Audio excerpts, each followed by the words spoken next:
Go on then. Right, okay, welcome to this call-in, which is going to be followed by a fairly full agenda for the Executive Scrutiny Committee afterwards. Now, have we got any apologies? No? Sorry? Chair, I have no apologies. Okay, thank you. Right, I've got a few introductory remarks I'd like to make. We'll now move to the call-in of the Council Cabinet Decision 10220 in relation to financial support to families during school holidays. A notice of call-in was received from Councillors Shanker, Peatfield and Hesselgrave on Friday the 22nd of January. A copy of the call-in procedure has been circulated with the agenda papers, but I'd like to take the opportunity to remind councillors of some procedural matters. The Exec Scrutiny first scrutinised this issue when it was initially considered by Council Cabinet last month. The meeting today is specifically intended to determine whether the Council's decision-making principles were breached in making that decision, and it is not intended to revisit the debate that has already taken place. To remind colleagues, the two reasons cited in the call-in notice were: one, that the decision did not provide clarity of aims and desired outcomes, and two, that relevant issues do not appear to have been taken into consideration. Please try and ensure, all members, that your contributions this evening are limited to these 2 points of principle.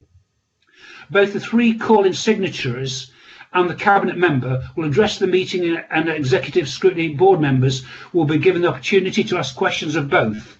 Officers are available to provide points of technical clarification only, but I would remind colleagues to ensure the questions are directed to the councillor, or us, well, in this case it's one, in attendance via myself, the chair. At the conclusion of the debate, one signatory, and I'll ask the signatories in a bit who they're going to nominate, and the Cabinet member will be invited to sum up, and the board members may take their final contributions before a vote is held on each of the two reasons stated in the call-in notice.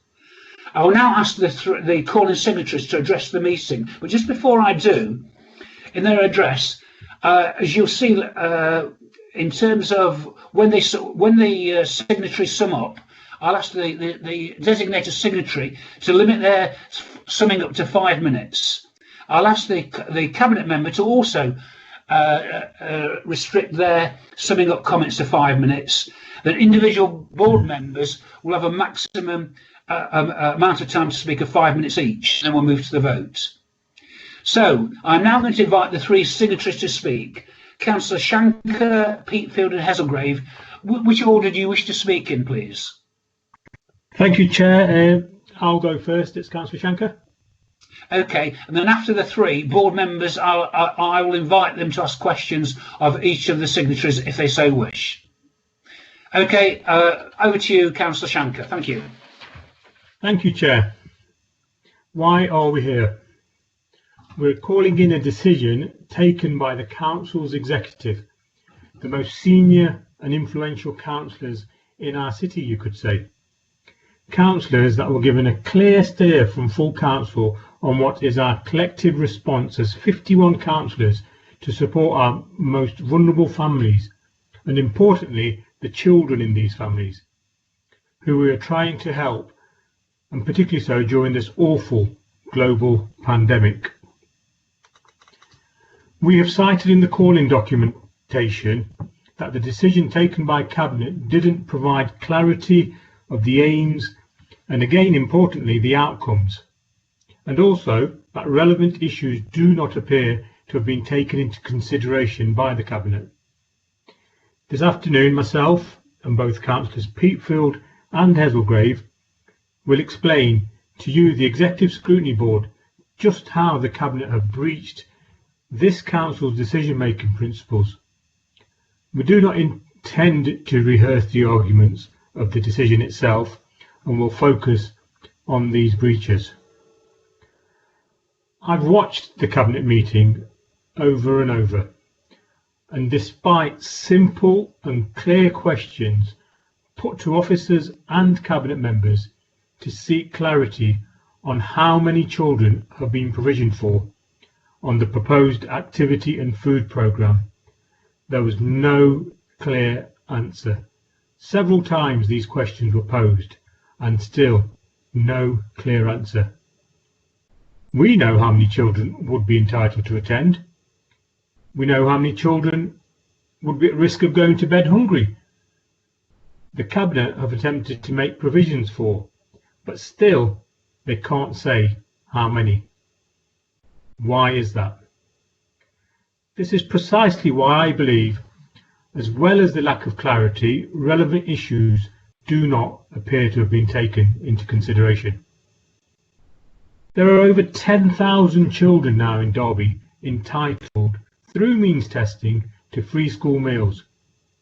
We know that provision outside of term times isn't council responsibility, but this council collectively has made a principled stance that we will help our most vulnerable during these unprecedented times.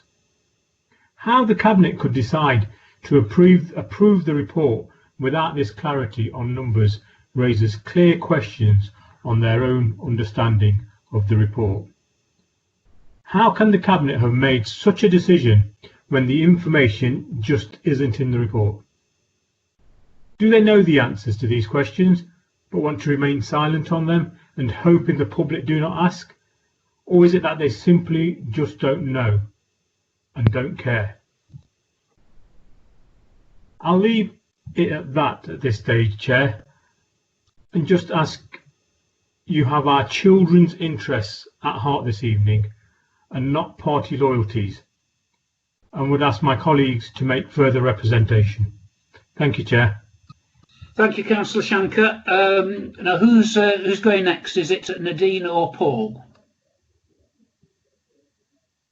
Nadine, I think. Nadine, Councillor Peatfield, could I ask you to make your contributions, please?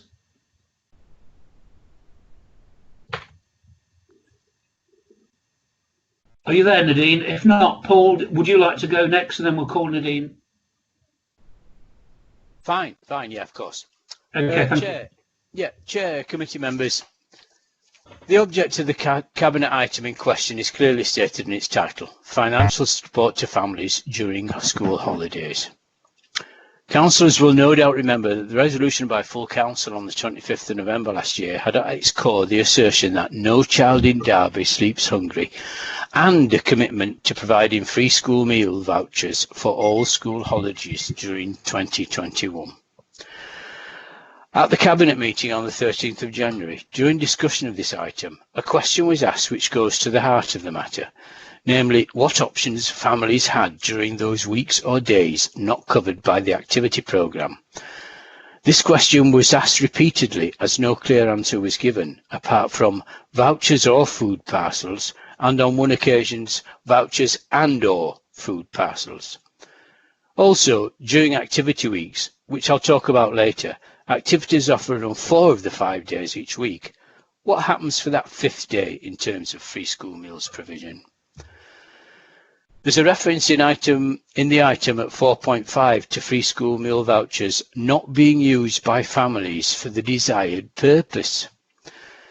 The desired purpose assumedly being to provide balanced, healthy meals, and there is a link to a study which purportedly backs this up. Councillors, if you follow the link, you'll find when you read the report that this conclusion is made on the basis that, and I quote, the research team conducted a study involving 57 9 to 12-year-olds who live with a parent or guardian who was using free school meal vouchers to purchase food, end quote. 57 children somewhere in the UK kept a journal of what they ate. In 4.1 of the report, we are given figures, cumulative figures, around 12,000 and rising for children and young people who will be involved in Derby. I submit that 57 children and their daily diet cannot be a representative sample, and the findings of the report are clearly not statistically significant. It tells us what those children ate and did not eat, but we can't extrapolate the report's finding to the use of vouchers by so many families in Derby. It's a very flimsy basis for the rationale of this report. There's a national concern about the current lack of opportunities for our young people to engage in sporting activities. I would very much hope that there is a significant uptake for this by our young people, but one possible barrier was alluded to by Councillor Repton at the meeting.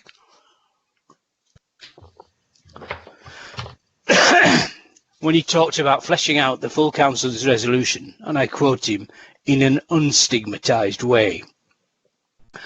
Doesn't the steer to food parcels in the scheme proposed stigmatised?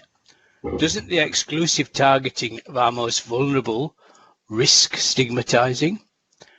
Vouchers remove stigma and treat people with dignity, Chair.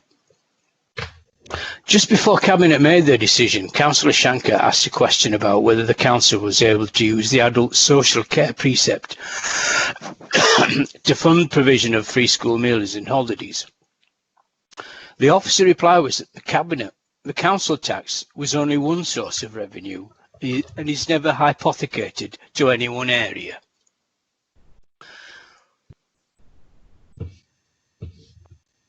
That's true, except when it is.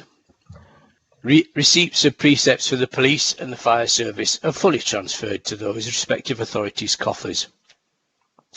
In the most recent council tax booklet released to Derby residents, the adult social care precept for that year is dealt with thus, and I quote, "The government has allowed councils with social care responsibilities to increase their council tax by a further 2% to be spent exclusively on social care." The word adult has been omitted, but should be there. This precept is ring-fenced and cannot be used to fund the provision of food parcels or vouchers for free school meals.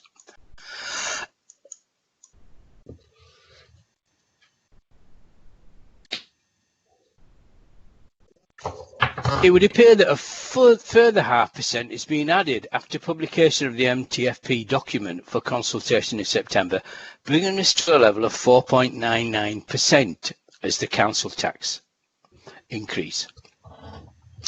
The council must do what it must do, but it's worth remembering and reminding the committee that local Conservatives pledged repeatedly to keep council taxes to the minimum. They're now going for the maximum allowed without having to hold a referendum. Chair, Committee, the current Cabinet decision clearly shifts the emphasis from financial support to families during school holidays to support in kind for families in school holidays, which clearly runs counter to the intentions of the full Council in its resolution on this matter. And clearly, this Cabinet initiative is a response to that, and a flawed one. Chair, councillors, the case is clear from what I have said that this item needs to at least be referred back to Cabinet. It lacks some clarity in its aims and desired outcomes, certainly in terms of how these will be achieved operationally, and as has been demonstrated, relevant issues do not appear to have been taken into consideration. A possible recommendation? Free school meals should be uncoupled from the scheme and dealt with separately. Thank you for your attention. Thank you, Councillor Hazelgrave. Councillor Peterfield, are you able to rejoin us? I am here, Councillor Hupton. Thank you, Chair. Can you hear me now? Yes, we can now. Thanks, Nadine. Over to you. Thank you very much, Chair. Thank you for the opportunity to speak to you today. It is our observation that the administration has shoehorned this plan to fit the Department for Education's holiday activity and food programme and the subsequent funding that will be coming this way. It fails to honour the will of full council, and the paper did not commit to helping all vulnerable families to receive a voucher during school holidays in 2021. I was disappointed to watch the video of the last Cabinet meeting and to hear the administration reverting to form with Tory tropes, such as poor people are poor because they can't budget properly, or that they spend vouchers on booze and fags, and not everyone in receipt of benefits really needs them. Now, okay, they weren't put quite as bluntly as that, but they were all rolled out for this paper. They had more polite words dressed around them, but the meaning was there. I just want to say, let's not forget that it's Tory ideology of austerity that has put 30% of UK children in poverty. And 8.1 million families in poverty are working families. And those figures are before the COVID crisis, so they're now worse. Now, in spite of Councillor Shanker asking at the Cabinet meeting 3 times if the vouchers would be available to those that asked for them, the question was not answered. And instead, we got responses such as these. I quote, "Vouchers would help as a one-off in the short term, but in the long term, people need to learn to budget properly." Another quote was, "Not everyone will be able to attend. If the reason is a holiday, then if you can afford a holiday, you're not necessarily in need of a food voucher." Another, "It's about recognising those who need that support are recognised, not a one-size-fits-all voucher. It's looking at which families are capable of using vouchers." And the final one that stood out was, "It's about ensuring funding for those most in need. Free school meals is means tested, but we know that there are those out there who can balance a budget." So those quotes are very, very telling. It answers a question without answering it. It says that the full council motion calling for vouchers for every low-income family for every school holiday in 2021 is not going to be fulfilled. This arrogant cabinet has ignored that council, and this leader model administration of 9 councillors has overruled 42 councillors. Their aim appears, from their own words at the Cabinet meeting, to reduce down the numbers of families in need to those most in need, the neediest of the needy, if you will, in order to fit a budget that is a quarter of the size that it should be. What we see instead is a categorising of Derby's hungry children based on how suitably impoverished they are, and according to the Cabinet, how demonstrably inept their parents are. So these families that do fall into this category of the neediest of the needy, yes, they will receive a hot, nutritious meal, but only as long as they can jump through humiliating hoops and get their child to a session 4 days a week, but not every week, of course.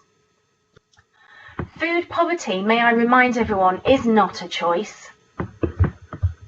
When my mum separated from my estranged father, she had 2 young children to look after. She went from being a stay-at-home mum with all the bills and her mortgage paid for to having nothing. To keep a roof over our heads, she went back to work, and my grandparents had to look after us around school hours. They didn't drive, so my mum had to pick them up and drop them off every day in between work. Now, we had to claim free school meals, and that was a huge source of embarrassment to my mum. What would have been utterly humiliating, though, was that having already filled in all the forms and proved that she needed help to make ends meet, would be to be told that there might be help out there for you in the school holidays, but in order to access it, you've yet again got to prove that you need help. You'd need to sign up to lessons in how to budget your money. She'd have to ask her elderly parents to walk her children goodness knows how many miles to and from this activity club every day in order to feed them. Or to be told that because she's not quite struggling enough, she would not qualify to make her life a little bit less of a worry by just giving her a voucher. The voucher that would mean that she wouldn't have to submit herself to the humiliation of those lessons and the hoops and the judgment, and she wouldn't have to ask her parents, my grandparents, to walk the children to those sessions. Instead, the simple, more respectful choice of just a voucher that would give her a little bit of extra help at the supermarket.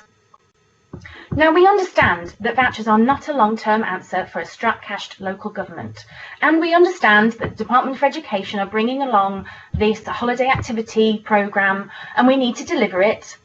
But what we don't understand is that even though families have already been means tested to prove that they need free school meals, the Cabinet responses in January demonstrate that they don't believe that every single one of those families is actually deserving of that help, and that in order to make the budget fit, those families have yet again got to prove their poverty, and even when they do, they may still be refused help.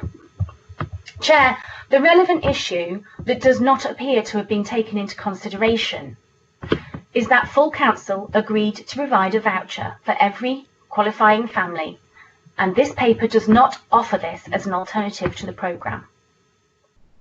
Subsequently, the MTFP does not commit the funds to cover vouchers for 10,000 families who claim free school meals.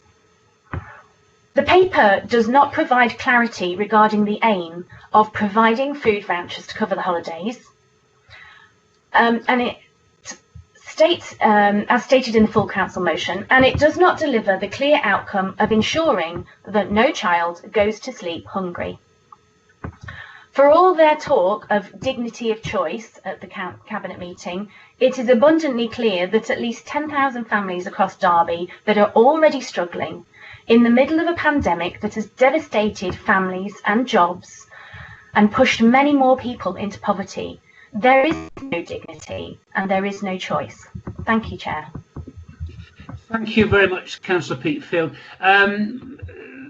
Emily made the point that speeches really should be on the decision-making process and that the speech was not to the point. Now, I accept that in part, but I think what members were possibly trying to do was give examples why they believe that decision-making process wasn't correct. So I allowed a little bit of leeway on that. But OK, thank you very much for that. Right, it is now time for board members. I'll invite any board members to ask questions of the signatories. Any board members who wish to ask, could you please indicate?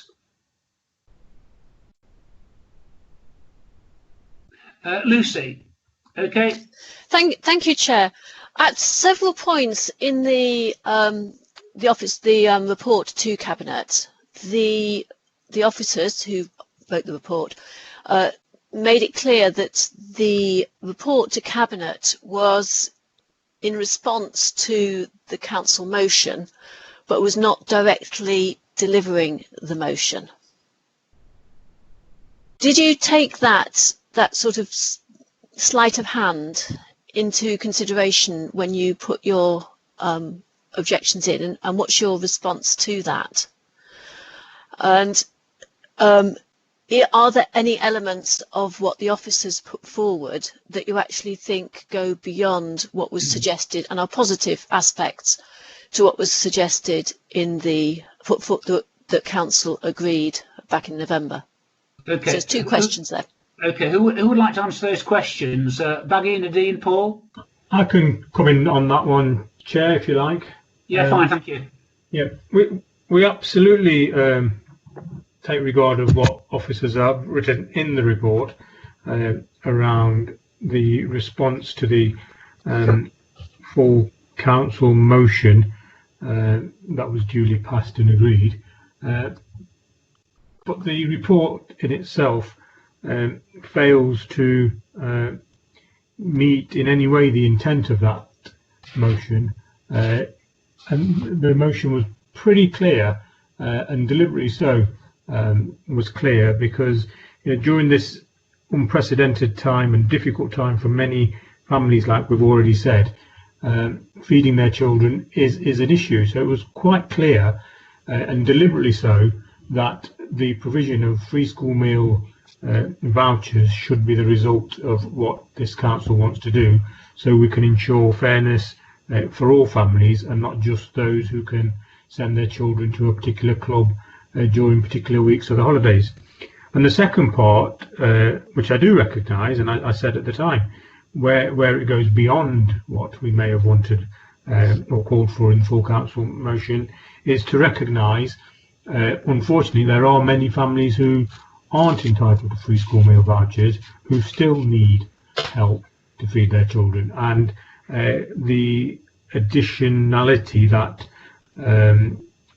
Food for Thought can reach some of those families who wouldn't be entitled at this stage to free school meal vouchers, although I can see that number continuing to grow this year. That has got to be welcomed, and we do welcome that. But what we need to really make sure is that those who need the help get that help, and not be forced to be tagged by turning up somewhere to a poor children's club unable to feed their children. And the simple question Councillor Kerr to ask would be the questions I was asking during that cabinet meeting. How many children do we think will attend these clubs? How many children are provisioned for in the budget that's been allocated to this? And the lack of answers to those questions is really concerning. Very much, Baggy. Right, a couple of more questions. Richard Hudson, please, and then Stephen Willoughby. Richard. Good evening, everyone. Now, I'm just going to cast my mind back to last year when the executive were pretty much lambasted for drawing on reserves. Now, we've still got the issue around possibly a blank cheque. We don't know how much this is going to cost in the long term. Would the funding come from either reserves, which in the past you've lambasted the executive for drawing upon, or will it come from existing services, what would have to be cut? Okay, Baggy, do you want to come back on that one?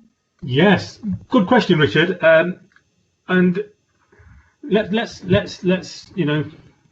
just recall what the executive has done for the last 2 years.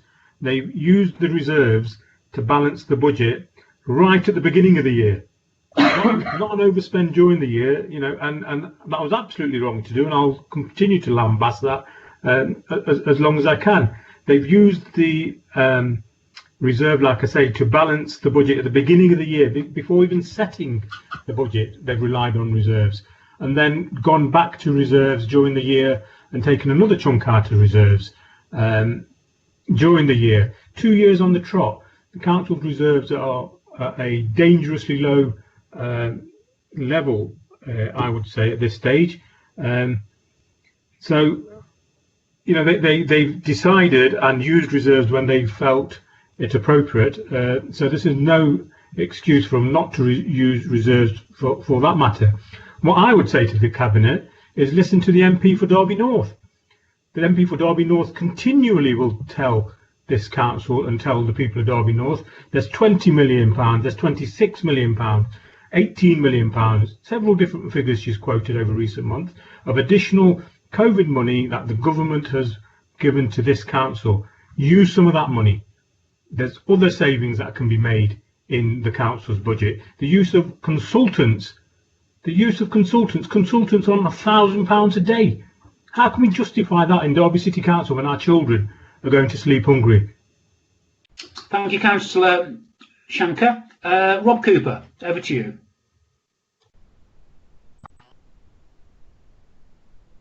Chair, I think Councillor Livy wishes to speak. Sorry, Stephen, I forgot you in that. Stephen, do you want to come in and then Rob Cooper? Stephen, sorry, Stephen, over to you. Thanks, Chair.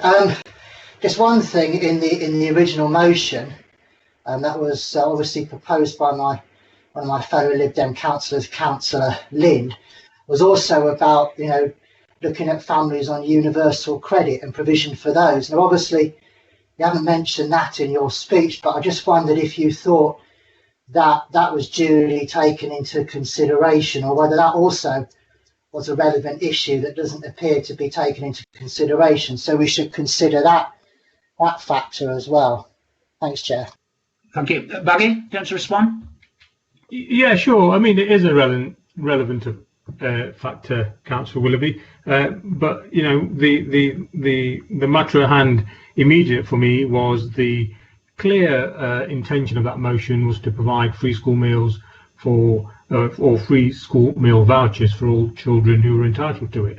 There is some, like I mentioned earlier on, additionality around food parcels for other families, but yeah, it's another issue which has failed to be addressed within the paper, basically. But the focus of this this calling was to concentrate on the immediate action to make sure children, the most poorest of children and families in our city, not going to sleep hungry. And the only thing we can comprehensively deliver on that intent is to provide every child all school holidays for the rest of this year a meal, and not try the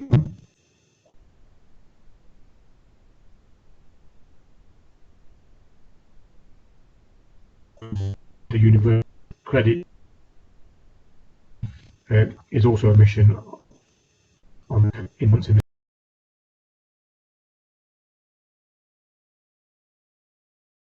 really, Nadine. But yeah, go on. If you, yeah, okay, go on. I think the questions are to all, any three of us, aren't they, Chair?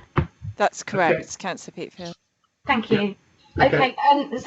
Yeah, for me, it's not really about the labelling of whether families are on free school meals, whether they're in receipt of universal credit, or whether that indeed that they're struggling because of unemployment due to COVID. So it's about the reduction of the scope of people that should be able to claim a voucher, but this paper seems to deliberately funnel down until they're really just getting to the need, as I said in my speech, the neediest of the needy, and in order to help that amount of people, they've got to jump through all of these hoops in order to claim, to get to one of these activity days. Well, what if they can't? Everybody in that cabinet meeting referred to the fact that not everyone may want to subscribe to them, but not one person assumed that anyone would not be able to. So there really is no dignity of choice in this paper, I'm afraid. Thank you, Chair. Thank you, Councillor Peatfield. Rob Cooper, what's your question and who would you like to answer it? Thank you, Chair. I think that Councillor Shanker and Peatfield have just touched on it. This is the first question I have. The first question is following on from Councillor Willoughby's comments, and he's suggested adding in the universal credit people who are entitled to that being added onto the voucher scheme. I heard both Councillor Shanker and Peatfield say that that's certainly something that they would look at. How much would that cost to the council? And how many people do you believe would be entitled that claim universal credit? And as you've already said to Councillor Hudson's question, that you would cut a certain area. If that cut in service or cut in the amount of money is being spent within the council, where else would you find it from? That's my first question, Chair. Thank you. Okay, who would like to answer that? I can answer that again, Okay. Chair, just to make it really clear. There's 572, I believe, £1,000 in the paper allocated to this. There's millions of pounds, according to our Member of Parliament for Derby North again, who keeps referring that this council has received in COVID support money. The provision of free school meals to every child entitled to them through a voucher during the holidays is something which entirely can be funded through that additional money. The lockdowns have gone on, so the likelihood is there will be more money coming Derby's way. If Councillor Cooper has taken his time to draft medium financial plan that went out to consultation in December, and then the updated draft item 12 on tomorrow's cabinet agenda, he'll see that there's almost £3 million of COVID scoring and COVID proofing money within the budget. There's just under £500,000 worth of pressures for the demolition of the assembly rooms because of loss of income from the car park. We all know the assembly rooms car park isn't going anywhere anytime soon. There's several hundred thousands of pounds within that budget which can be prioritised, rightly so, in other aspects if the council cabinet were to care and protect and look after the most vulnerable and the young children in this city. £226 million circa revenue funding contained within this report, taking money to feed our young children, I would suggest is a priority for every single member of this council, irrespective of your party loyalties. Thank you, Councillor Shanker. Now, if there's no more questions, then I'm going to invite the... Chair, I do have some more questions. I have another question, as I pointed out. Right, go on then. Another question. Fire away. Thank you, Chair. To Councillor Shankar and the signatories, or even anyone who's in the Labour group, have any of your members had conversations with the 151 officer in respect to the precept that you discussed in your call-in documents? And what was that conversation? What was the advice given by the 151 officer? What's your view on that advice? Who would like to answer this, please? I'll come in again, Chair, if that's okay. Yeah, fine. Thank you. Fire away. Just to clarify any concerns that Councillor Cooper has got about my conversations with the Section 151 officer, I regularly meet and discuss the Council's finances with the Section 151 officer. Throughout the year, I've had many conversations with him around the issue of the adult social care precept, and if he wants to turn to, I think it's section 7.2 of the report, where it clearly states how the current report and the current provision, or the proposed provision, would be funded, and it talks about the increase of 0.5% on the council tax from 4.49% to 4.99%. And that's by increasing the adult social care precept from 2.5% to 3%. The Section 151 officer has made it quite clear that this is the overall council budget. It's legal to increase the council tax from 4.49% to from 4.49% to 4.99%, and it's not appropriate for the adult social care precept to be used to fund children's meal. But that doesn't mean the remaining part of the council tax can't be used for the provision of children and children's free school meal vouchers. I'm not sure the point Councillor Cooper's making, but within the overall budget of the council, I still believe there's adequate resources available to fund this. It's a matter of choice on whether the Cabinet wants to do that or not.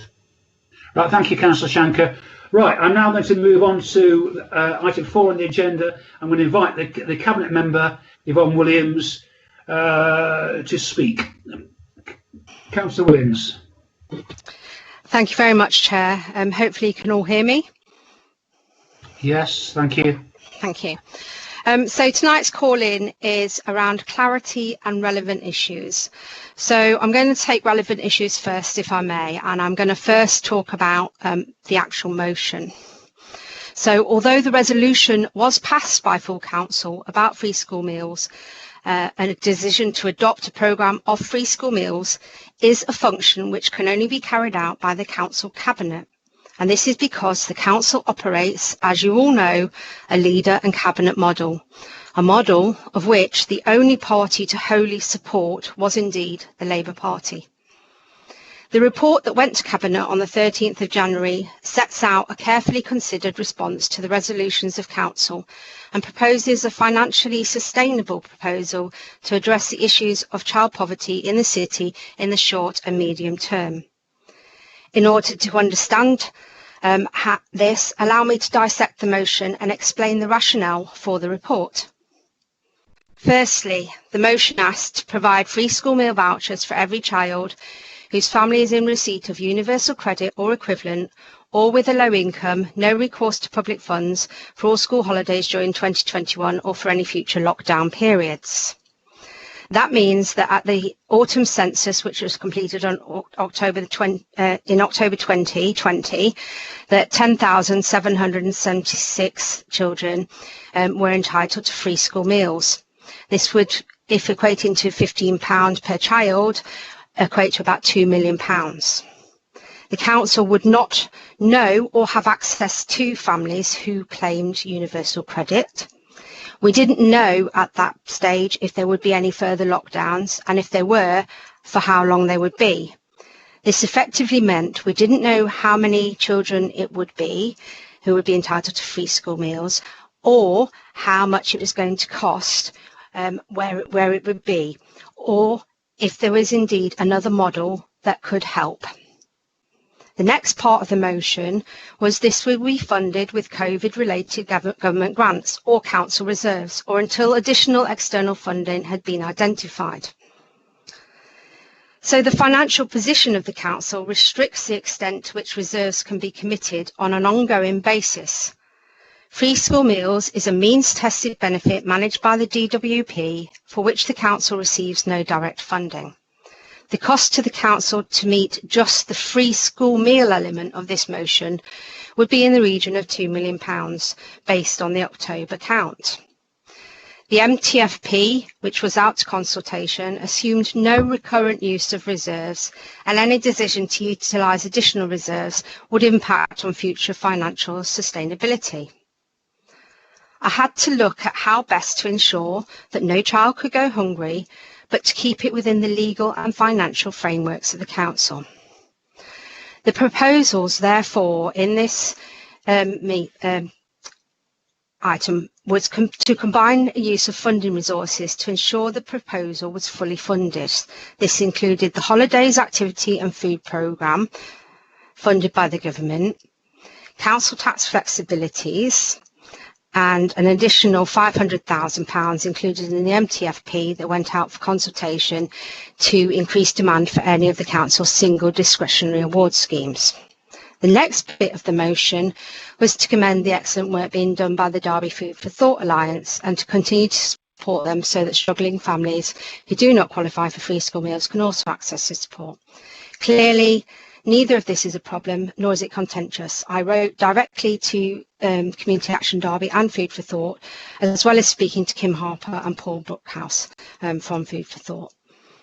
So the next bit of the motion was to create a Child Poverty Commission, with representatives from across the public and private sectors, and include a nomination from each political party and an independent councillor representative.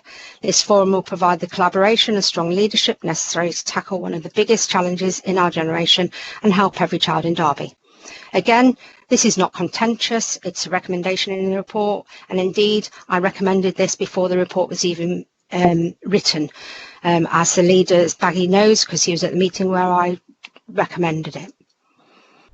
The next bit of the motion was that the Commission will create a strategy to ensure all children of families in receipt of universal credit or low incomes continue to receive free school meals during all school holidays beyond 2021.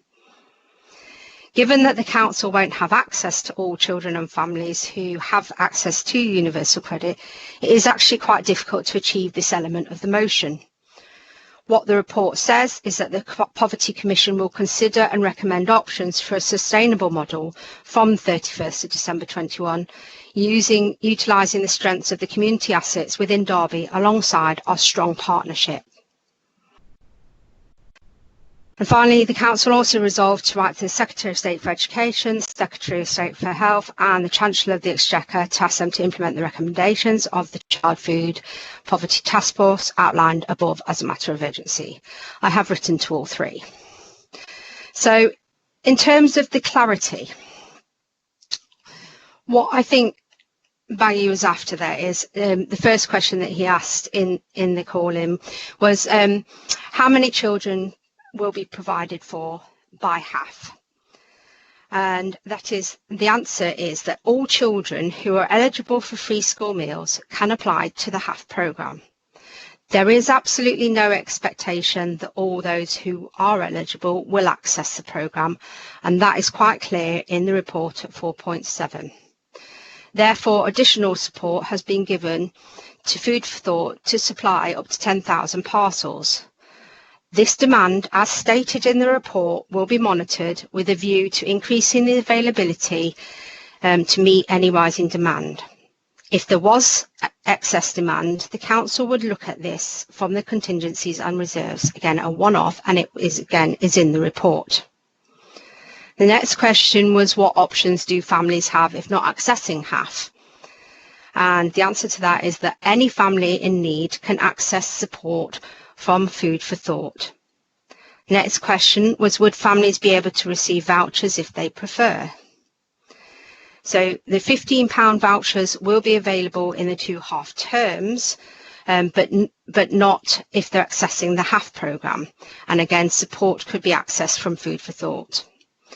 And again, what provision for those who cannot attend the HAF programme? Indeed, if anybody cannot attend and is not able to access for whatever reasons, if they are in need, they can access support again for food for thought. In terms of the adult precept, again, the financial support for families in school holidays does not reference adult social care precept. It says to increase 2021-2022 council tax increase from 4.49% to 4.99%. The Section 151 officer at 2 executive scrutiny meetings, 1 cabinet, and in a written answer to a member question at council has repeatedly confirmed that the proposed funding in the recommendation to increase the council tax for 2021-22 increase from 4.49 to 4.99 is legal and consistent with the funding framework for the local government and the council tax referendum principles. The financing of the increase in free school meal support for families in school holidays is consistent with the Section 151 Officer's Section 25 report contained in the MTFP and updated again tomorrow night, where he says, and I quote, "I would not recommend any planned recurrent of use reserves to form part of the agreed revenue budget for 2021-22 or the medium-term financial plan. The recommendations balances the need to support families beyond just vouchers with a holistic offer to build family resilience with the need for financial sustainability at this current time. And in terms of the COVID monies, based on the latest COVID-19 financial returns to MHCLG, the council only has 294,000 unallocated from the government funding. Given that we're in the 3rd lockdown, it is anticipated that this will be committed by the end of this year. So I think I've covered all of those points. Okay.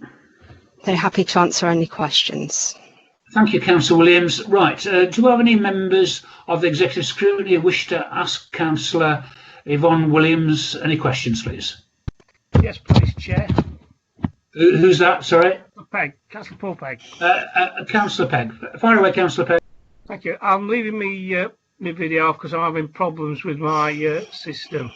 I've had to have the IT on it twice already today. Okay, Paul. I do apologise. We understand, no problem. Fire away. Thank you. The first question is, how many of the 10,000 children entitled to free schools meals do you assume will attend the e-holidays activities and food programmes activities where they will receive a meal? Do you want me to give you the questions altogether, Councillor Williams, or do you want to answer it? I'll answer after each one if that's okay, Councillor. Yes, quite all right. Yeah. Again, I wouldn't assume anything. So what we were going to do, and it says, as it says in the report, for those that want to access the programme, we will monitor this, and should demand increase, then we will respond accordingly.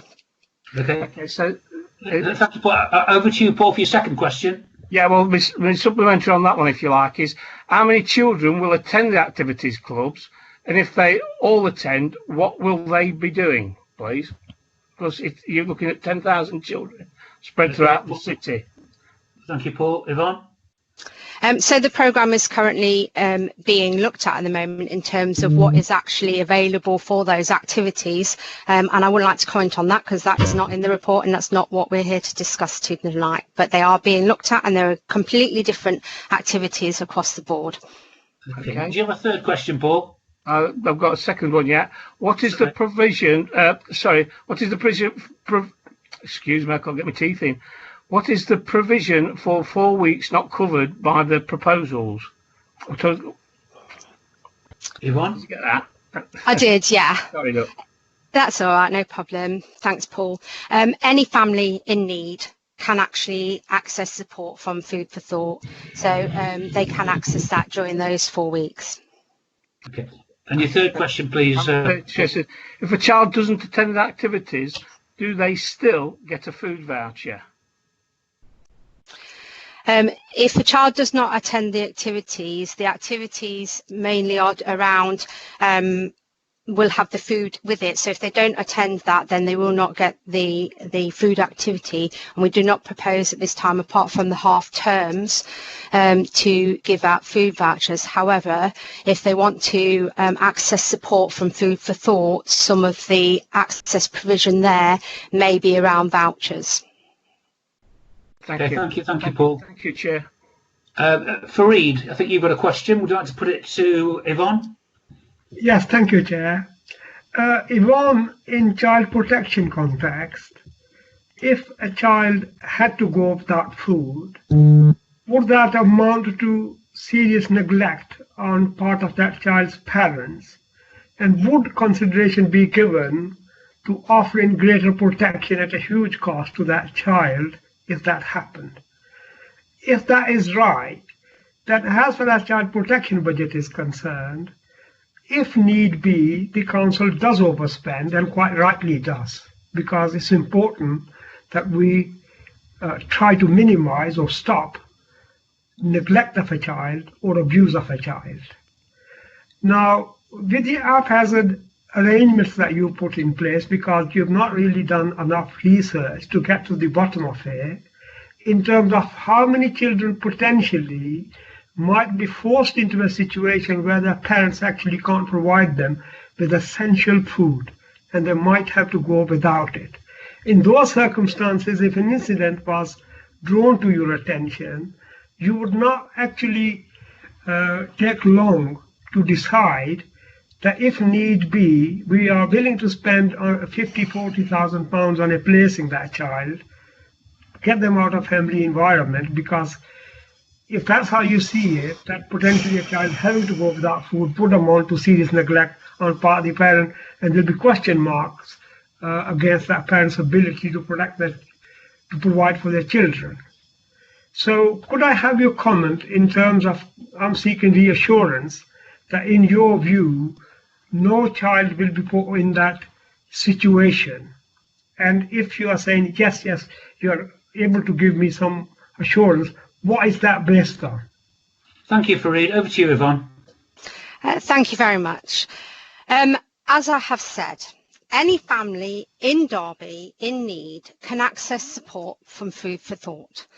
Now, if there is a child protection case, again, work will be done with social workers, with the family, to make sure any needs are addressed, and those needs will be discussed at length with the family.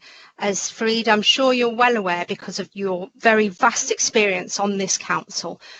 Our social workers, our family support teams, our youth workers, our early intervention teams, our early years teams, our teachers, our schools are all part of the safeguarding process and would all have a part to play in safeguarding children. Now, lots of discussions will take place. A lot of work will be done around supporting families in an asset-based model to find out what they can do to help support themselves.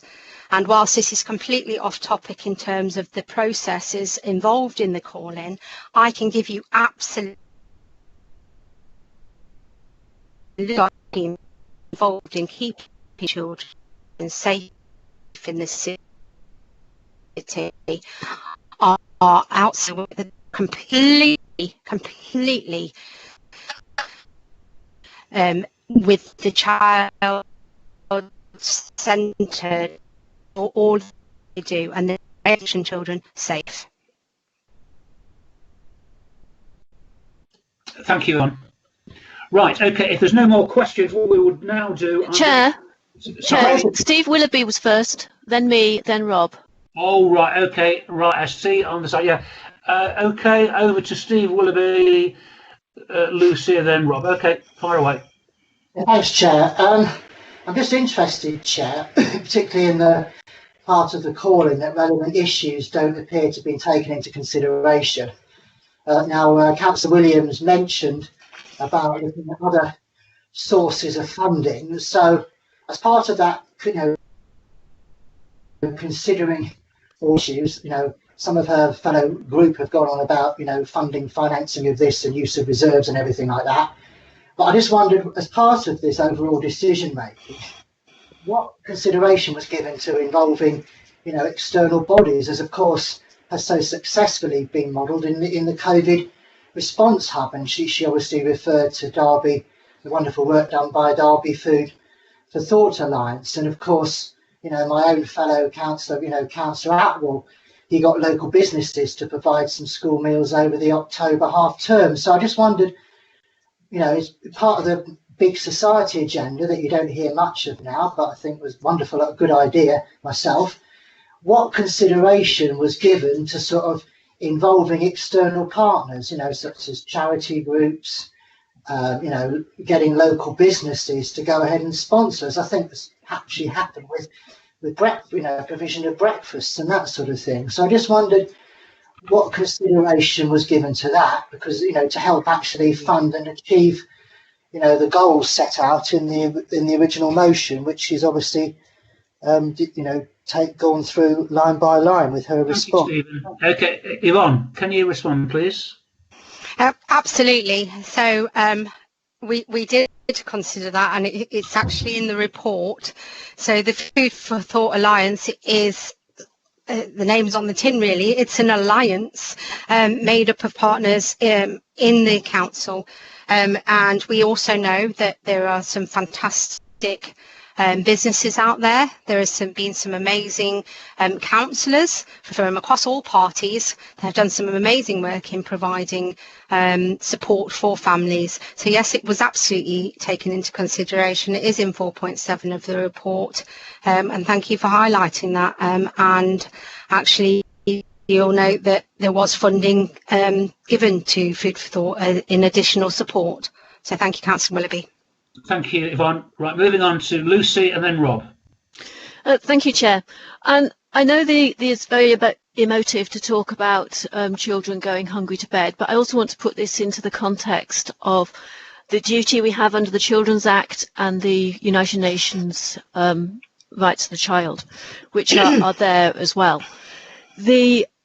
So my first question is to say that there's been quite a lot of exploration about the gap between the vision that Council put forward in November and the provision that is included in this proposal. And particularly that relates to the accessibility of food, with the difference between a voucher that is easy to be used at a local shop compared to having to access a parcel that may or may not contain the food that you actually want to eat or your family wants to eat. So the first question is, do you recognise, Councillor Williams, that a gap there between that vision from November and the provision that you've put forward in this Thank you, Lucy. paper? Yvonne, I've got another couple. Yeah, well, let's deal with one at a time, please, Lucy. Yvonne. Thank you. Of course, I recognise that. And as I stated at the very beginning of my wording to the Commission, this actually was something we had to take into consideration. Now, the support that Food for Thought Alliance gives isn't just about food parcels. They also give advice and guidance and support. They help signposts. And soon to come online will also be the community shops, so that families accessing the support can actually go and choose which foods they would like. Thank you. Thank you very much. Lucy. The second question is and the accessibility of the activities for children who have additional needs, and whether they are going to be fully able to access those, and whether there's any separate provision being thought about in terms of the meal side for that. Thank you, Yvonne. Again, whilst not in line with the call-in process, I can tell Lucy that the considerations around SEND are being taken into consideration in preparation for the HAF programme, and all individual food needs will be taken into account in terms of those children that are accessing the support. Yeah, Lovely. Thank you for that reassurance. We are straying a little bit, but thank you for answering that. And okay, finally, go on. Okay. The other 2 points is one of them you already covered. The other is what will happen in terms of provision if we end up in the summer where activity clubs are not able to meet because of COVID. Yvonne, over to you, please. As many of you might be aware, this last year has been a fast-moving pace. For those of you that haven't been involved in cabinet and decision making, you haven't seen all the things that are going on behind the scene. It moves really quickly and it changes from day to day, from week to week, from month to month, in fact, sometimes from hour to hour. And we have all had to move at pace in considering things that have been done. So whilst this report was taken to Cabinet in January, things may indeed change. They may indeed change for Easter, they may indeed change for summer, and we will act accordingly and make sure that whatever is done, that we have provision. Thank you very much, Yvonne. I'm now going to ask one of the signatories to sum up. Baggy, Nadine. Are you going to leave me out, Chair? Oh, sorry, Rob. Yeah, go on, Rob. Sorry. Thank you. Councillor Williams, some of the things have already been brought up, but I think I'd just like to put it to again. If a child needs assistance or a family needs assistance during the periods discussed and over time, if they require access to food, would they get that help in Derby? Yvonne? Yeah, thanks, Councillor Cooper. Like I said before, any family in need can get the support that they need. We do have a very good alliance structure here in Derby. It is an asset-based model, so we are looking to help families out to make sure that they get some advice and guidance and support on not just food, but on other issues that they may find they are struggling with at the moment. And that is why I think this hybrid model is such a good model. Thank you very much, Councillor Williams, for your answers. We'll now move on to item 5. One signatory will be invited to sum up a maximum of 5 minutes. Who's that going to be, please? Councillor Peatfield, Shanker, Hesselslade? That would be me, Councillor Peatfield. Okay, Councillor Peatfield, fire away. You've got 5 minutes, please. Thank you. In summary, this paper has no clarity. No clarity of how many children will qualify for this programme. And although Councillor Williams has said that all 10,000 of free school meal children can apply, that doesn't answer the question as to how many will qualify, or indeed how many will turn up and have to be provided for, or where or how they will turn up. There is no clarity of options when there is no provision. We're simply told that food for thought is the answer to everything. So basically, turn up or go to a food bank. There is no dignity in going to a food bank, and there is no choice. There is also no clarity of whether anyone can claim a voucher in the paper, although we are told verbally that now, for the first time, we are finally being told no vouchers will be supplied. Only the option of a food bank. The paper does not clarify this at all. There is no delivery of the full council motion in respect of ensuring no child goes to sleep hungry. There is no promise to help the 10,000 free school meal children, never mind those on universal credit or on a low income. This paper is a woefully inadequate response to a desperate situation. Those that attend a food bank are already in a position of being embarrassed, humiliated, and hungry. And we are forcing them to now attend a programme that is going to be, we assume, difficult to access, or go to that food bank. How many people, how many families, how many children across Derby? There is just no clarity of that in this paper. We're told that we need a financially sustainable solution to child poverty, and that we can't afford to give vouchers to 10,000 families. However, at the same time, in the cabinet meeting, we were told that the attendance would be dynamically reviewed on demand. So should there be high demand for this programme, where is that money suddenly going to come from? There is no provision in the MTFP for high demand of this and high take-up of this programme. In short, this paper is really a callous way of saying we can't afford to feed you, children. And they deserve this calling. Thank you, Chair.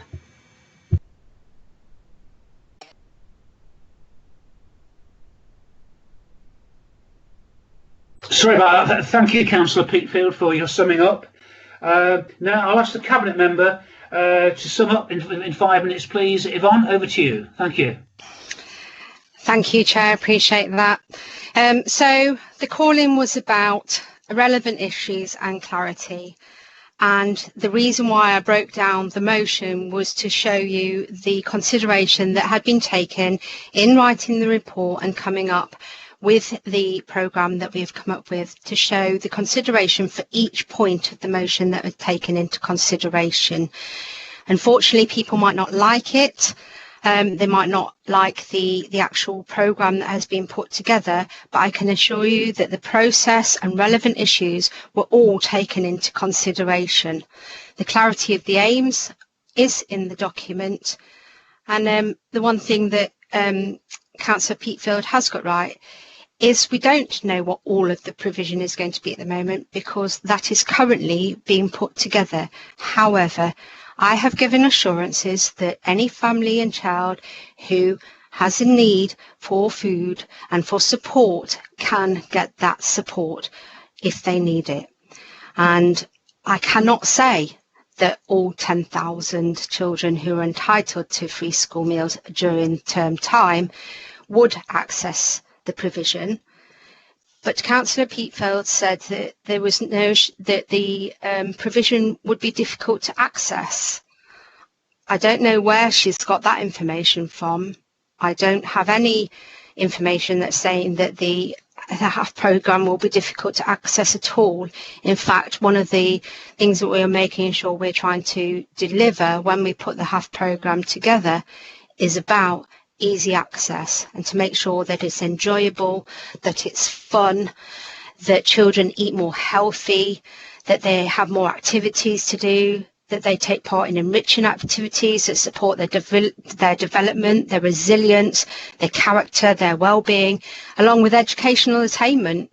You know, and I think that is a really good programme, and it's not me that's labelling the programme. This programme can and has been very successful in the past in the pilots that were run last year. It's going to be safe. Children won't be socially isolated. They could get greater knowledge on health and nutrition. They can be engaged with schools and other local services such as youth services, sports clubs. There's all sorts of clubs and societies and community groups are wanting to get involved in the HAF programme. So I do not believe that it is an inaccessible programme. I think it's an absolutely great programme for children to become involved in, should they wish to access it. So in summing up, Chair, I can say that I have absolutely taken into account all of the relevant issues, and I took that apart in my speech to you all, point by point, so that you could follow simplistically what was given in the report, and I think I have given clear clarity. Thank you very much, Councillor Williams, for your contributions. Now, we've had well over an hour. We've had the signatories explain their case. We've had questions of the signatories. We've heard the responses from the Cabinet member. We've questioned the Cabinet member. So I'm shortly going to move to the vote. But I would ask if there are any comments that board members wish to make before we do that, if they can be succinct. So any comments before we move to the vote? Lucy, if you can be succinct, please. Thank you, Lucy. Thank you. Can I thank everybody who's contributed to the debate, because I think it's been really a really useful exercise. I come back to the difference between the vision that council had in November and the actuality which we've had and explored in the report here. And I think we've been misled in the report, because in more than one place it states that the report is there as a result of the motion that went to full council, but at no point does it say, but it is actually inadequate to deliver the vision that full council put forward. And I think that is where the lack of clarity arises. It isn't that there may not be provision there for people who are so desperate that they go to the centre of Derby to find it, but that it's not there easily available. And it was the ease of availability that that the vision was, that it was the ability for people to feel that they were able to feed their children without having to jump through difficult hoops, to be standing out, to be separate from their neighbours who might have more financial wealth. So I think that is where the clarity of the aims and desired outcomes has fallen down. And I think that within the budget envelope that was available and which has been created, it would have been difficult to do that, but it's the lack of clarity within the report. In terms of other issues that have been taken into consideration, I think the impact of the vouchers is the biggest one, and I think the divisiveness and the sort of comments that particularly Councillor Peatfield put forward about the social division that having to stand out and be different does to society, and the damage that does, I think, is the biggest issue that has been excluded from this debate. And I think that matters to a lot of people, and it is a barrier to prevent people from feeding their children properly if they cannot afford it. Thank you very much. So that's my summing up. Thank you. Okay, thank you for your summing up, Lucy. Over to Stephen. Stephen, comments, please. Thanks, Chair. Just in terms of the second item about considering relevant issues have been taken into consideration, I come back to my question about engaging external bodies, and all that we've heard about is, and she's, obviously in response to my question, the Cabinet member referenced my report and the report, and it seems to be the sort of Derby Food for Thought Alliance. And I think if there'd been proper discussion, consultation with local businesses and all the various people from across the spectrum who got involved with helping out with free school meal provision, the businesses and other groups, keen to be involved, then I think that what in this motion, the original intent of this motion and what was laid down in this motion, which this paper severely lacks, would have been implementationable without dipping into any of the sort of, council's finances. It could have got a big partnership of different people, and I think that wasn't properly considered for me. Thanks, Chair. Thank you. Before I bring my two colleagues in, I wish to make a couple of comments. It saddens me to say that the Victorian notion of deserving poor and non-deserving poor sadly seems to be alive and sadly well in this city at the present time. I believe there is the decision, the relevant issues have not been taken into consideration. I believe there's a lack of clarity on the numbers, and I believe the decision did not provide the desired outcome of the council that's made up of the majority of the councillors in this city. That's all I wish to say at this stage. I'll move on to Councillor Paul Pegg and then Fareed Hussain. Councillor Paul Pegg. Thank you, Chair. I'm like many of you. This report lacks, to me, it lacks clarity that's existed. Clarity didn't exist before, and it certainly remains the same at this point in time from the Cabinet member.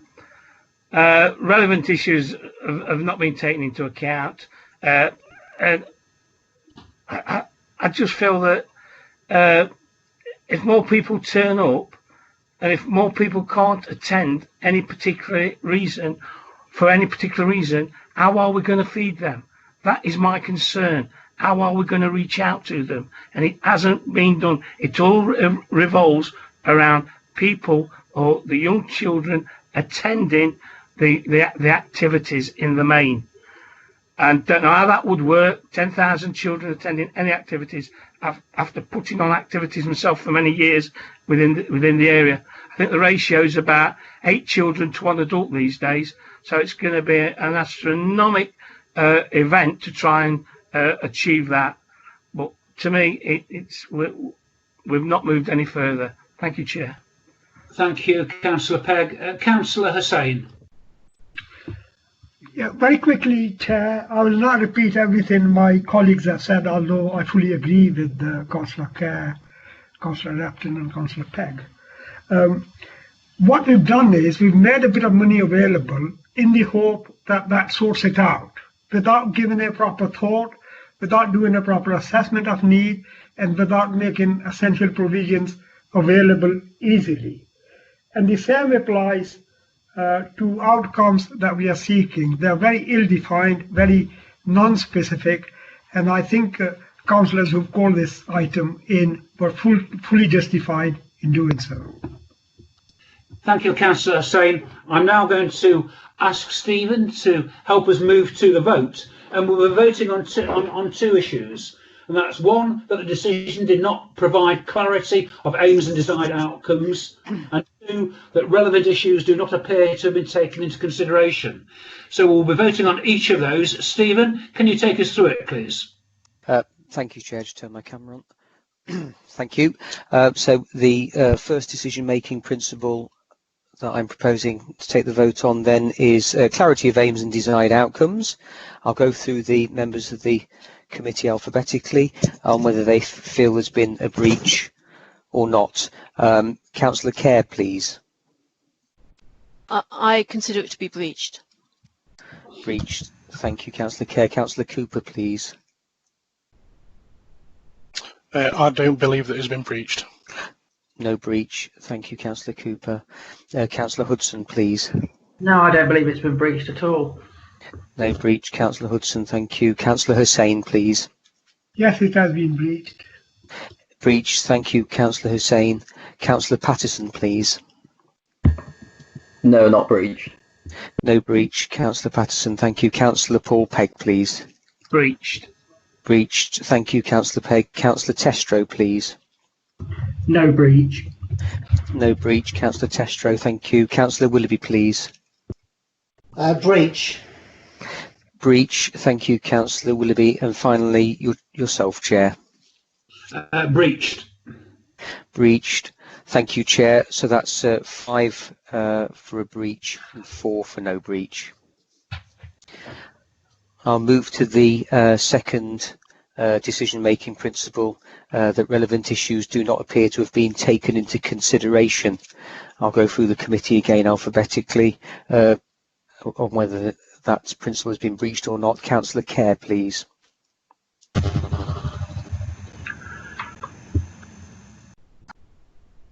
Councillor Kerr?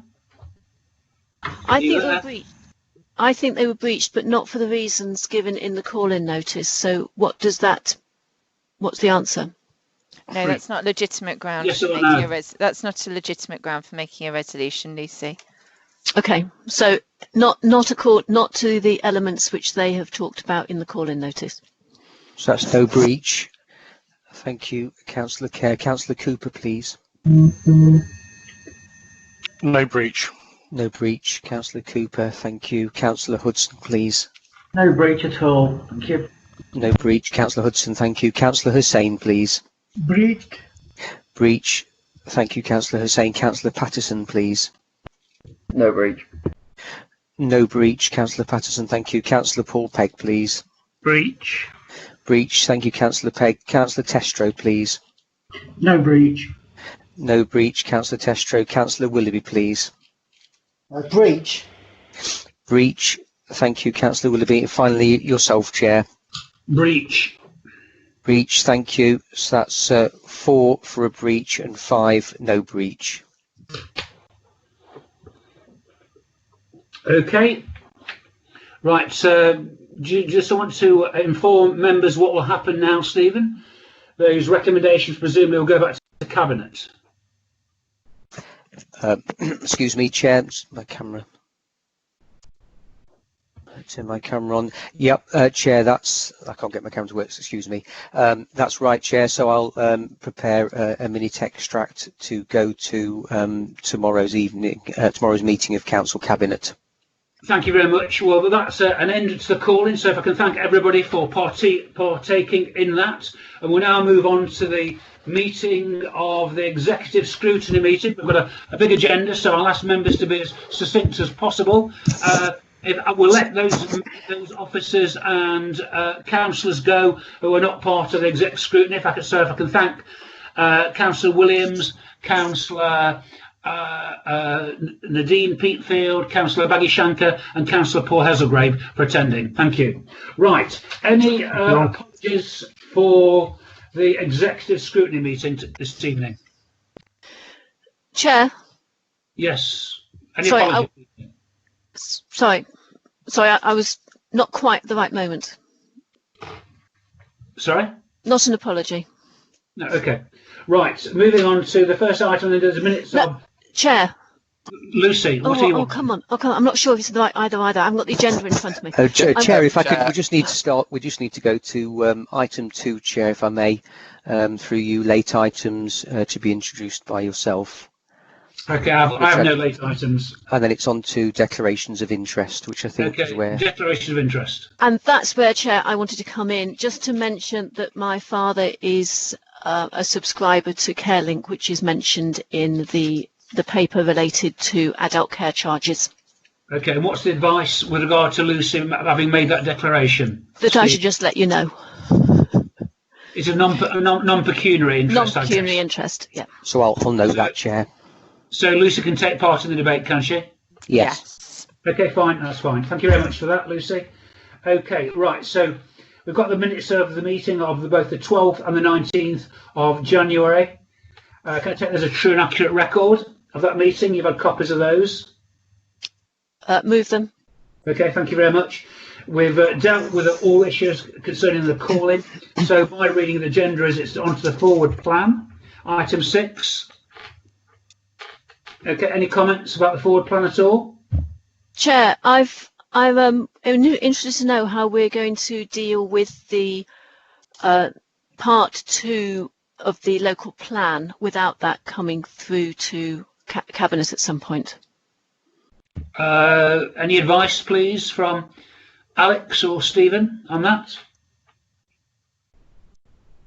Chair, if part 2 of the, I'm not familiar with whether there is an intention to bring part 2 of the local plan to Cabinet in the near future or not. However, if it's something that the board wishes to scrutinise, it could be included as a separate agenda item, if that is the wish of the board. Chair, it's just been removed from the forward plan. Perhaps colleagues on the call might be able to provide some clarity as to why that was the case and when it might return to the forward plan. Can we have some advice, please?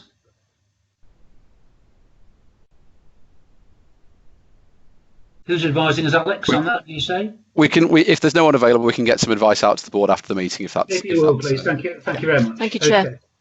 Right, Council Cabinet response to scrutiny recommendations. You've had a copy of that, item 7. And moving on to Council Cabinet itself. Now, just before we start this, I think it's... I've been asked to mention the fact that under items 12 and 13, the medium-term financial plan, we did discuss this in some detail only 14 days ago and made recommendations. And we will be discussing it again in another 2 weeks' time at the budget meeting at the full council.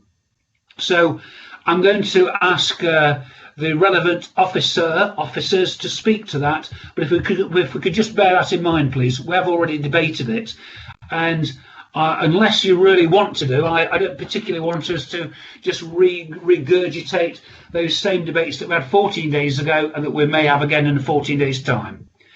Okay, so let's go through the agenda as it is, and that is starting on We've got item 8, the determined school admission arrangements for Derby City maintained and voluntary control schools. Is that you, Andy? Chair, it's Gurmail. I'll pick that up. Gurmail, thank you very much. Great, thank you, Chair. So drawing out the headlines, Derby City Council as the admissions authority for all maintained schools is required to determine the admissions arrangements for 22-23.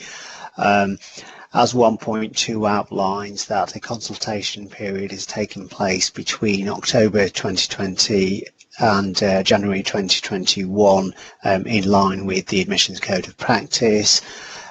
No objections or comments were received during that period, Chair. The main body of the report sets out further detail, and 4.6 of the report outlines there are no changes proposed to admissions arrangements for 2022-23 from those determined last year. The admissions policy follows the Admissions Code of Practice, and the recommendations in the report, Chair, are to approve the admissions arrangements for community and voluntary control schools for Cabinet to consider to tomorrow. Happy to take any questions. Thanks, Gamal. Any questions at all? If not, thank you very much for that. Moving on to item 9, and that is the granting of an easement to permit surface water discharge onto land owned by Derby City Council. Who's taking this? Is it Steve Kaplan, I guess? Yes, thank you, Chair. Good evening, Chair, councillors, colleagues and any members of the public I guess happen to be watching. My name's Stephen Kaplan. I'm Director of Property Services, and I'm leading on this paper, which is going to Cabinet tomorrow. And as you said, it seeks to grant authority to grant an easement, which is a right to do something over land owned by the council. We are not selling any land. We are not granting a lease. It's a permission to do something. The permission in this case is to discharge surface water, which will facilitate the development of 800 new units down at Snellsmoor, pursuant to a planning application which is listed in the supporting information, and it's one of the stumbling blocks in getting this scheme up and running. They need to discharge surface water somewhere safely, and the agreed route with our drainage colleagues is over land retained by the council. This means the council still has a statutory duty to obtain best consideration, even for an easement, and we've been negotiating with the developer, which is Clowes and Bellway, and have reached a settlement which is in excess of £250,000, which makes it a key decision and the decision of the Cabinet, and hence the paper being brought to them. The amount we have negotiated is £400,000 as a one-off payment to discharge this water, and that has been agreed and tested with colleagues as good value, and they had an alternative scheme as well. There are a couple of plans attached to the paperwork. I don't know if members can fully open them, but if they can't, one of them is the plan from the planning application for the 800 units to give you the setting, and the second plan shows the culvert, which is the land owned by the council where the water will discharge into. There are no climate issues arising from this paper specific to it or any other legal issues. I'm happy to take any questions, Chair, if that helps.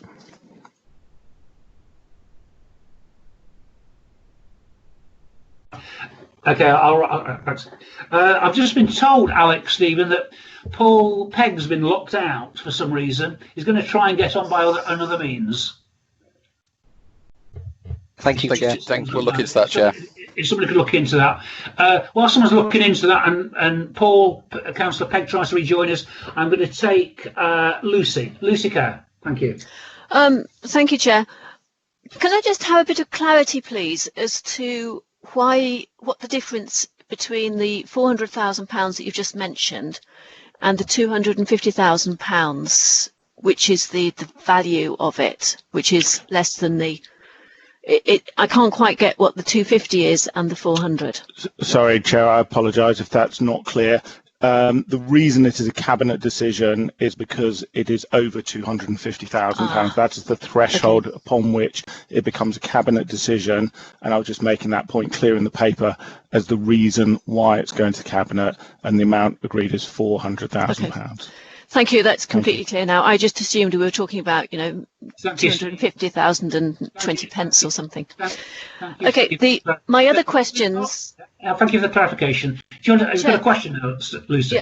Yeah. It was just that looking at the plan, the water flow is likely to be going past a number of properties or close to a number of properties, and if we are increasing the flow down there, we might be increasing the risk of flooding to those properties, which could come back to ourselves. So I just wondered how the flood risk was being assessed, what sort of attenuation is being built into the whole scheme so as to minimise that additional flow off, and whether there's any issue of insurance here.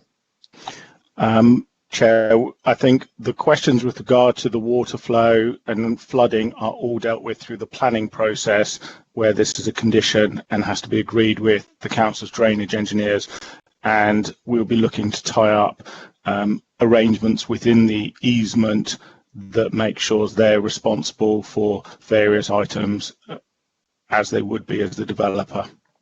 Thank you very much, Steve, for that. Thank you. Okay. Thank you. Moving on to item 10. This is the adult social care fees.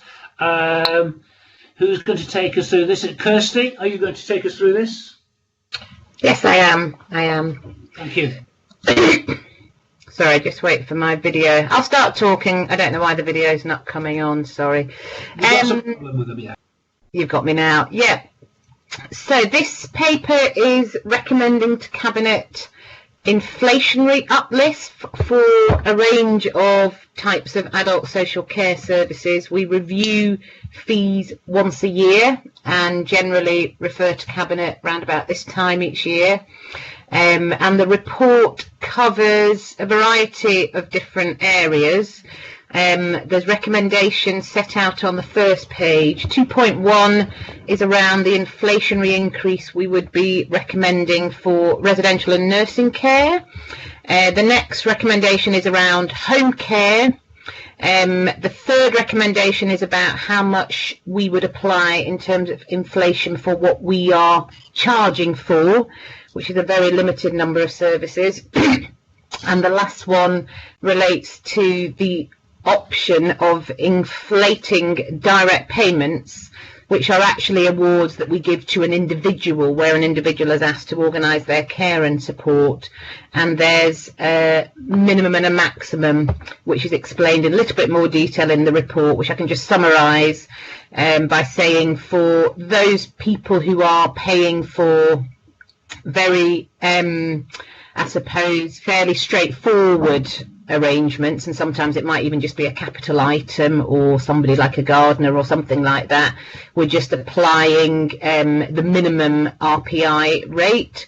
But for direct payment holders who are using their payments to pay for care staff, particularly where those care staff are already as part of an organisation that we might have a contract with, that's where the upper amount comes, because that's taking more into account the sort of care costs or the cost pressures that a home care agency might take into account.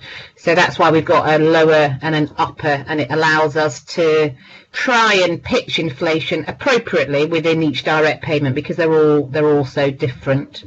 So unless anybody wants me to go through the detail of the cost model, you can see that we've taken into account the rise in the national living wage, and we do also go out to care providers to try and get their feedback, just really about the sorts of cost pressures that they're facing from one year to the next. So I'll stop there. I'm aware you've already had a long meeting, but I'll take any questions. Yeah, thanks, Lucy. It is, sorry, thanks, Kirsty. Any comments at all, please? Please, Chair. Lucy. Thank you. Yeah, and you just referred to the increase in the living wage, which is mentioned in 4.1, where it's also mentioned that it's not included in the MTFP. Obviously, the MTFP and our next plan is actually going to this same meeting. And I just wondered what the actual impact of that change is, and how it is going to be accommodated within what is a very tight budget. Thanks, Kirsty. Over to you.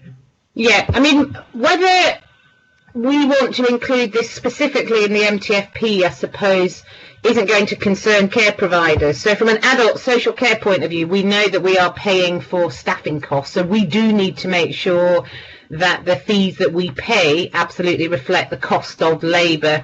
So what we will do is manage any pressures that arise out of that within the main adult social care budget. So I think that's just probably a finance comment to say that we don't separately budget for that, but actually we have a duty to make sure that care workers are paid appropriately. What we do get, however, every year on the adult social care budget is an inflationary amount, and we also get some increase in terms of a range of different pressures, and generally we are able to manage any of the ebbs and flows. So we think this is affordable, and that's why we're recommending it, but I'm assuming that isn't a line that we have specifically pulled out into the MTFP. Thank you. Thank you. Can I just clarify that? So it's an additional pressure which you're going to manage within existing resources. Yes, that's correct. Thank you. Yeah, thank you very much. Okay, if there's no more questions on that, thank you for that, Kirsty. We'll move on to item 11, Future High Streets Fund Revised Programme. Is it Rachel or Catherine who's taking us through this, please? Rachel or Catherine? Hi, Chair. It's David Fletcher here. I'll just lead on the headlines, and I've got Emma down also on the meeting. If there are any more detailed questions, maybe once I've just given the overview, if that's okay. Yeah, sure. Thank you. So this is the fund which was launched in 2019 by the government to help support the regeneration of town centres and high streets, obviously pre-COVID, but that's obviously become another factor in this agenda.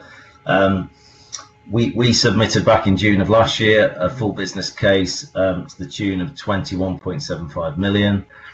We were informed in December of last year we'd received a provisional award of £15 million alongside 57 other locations that were offered a provisional award of 69% of the original application. That was the same across all 57. And so we've now had to start working on how we get back within an envelope of 15 million. And this report sets out the projects which we've prioritised to get to that figure so that we're within the envelope that we've been awarded. Key criteria around deliverability, what match funding does it leverage, strategic fit, value for money, and also we're able to make a contribution to the public realm costs as well, but that's limited to 5% of the total. So the bottom line is we have prioritised the Market Hall scheme, Eastern Gateway, which is linked to the Derby Centre, and the element of public realm that I've just mentioned. So the report is asking for approval for the revised programme to get us, as I say, within the £15 million envelope, and also delegated authority to finalise the details associated with putting the submission back to government, which has to happen by the 26th of this month, and to accept the conditions associated with the funding as well. Thank you. Thank you, David. David, there is the feeling, and sadly I share it, that our city centres are dying. And what is urgently needed, not only a local plan, but a national plan, as well as funding, is vital to ensure that the demise of the high street doesn't occur. Things are changing. Well, they were changing prior to COVID with more online shopping. And what COVID has seen is an acceleration of that.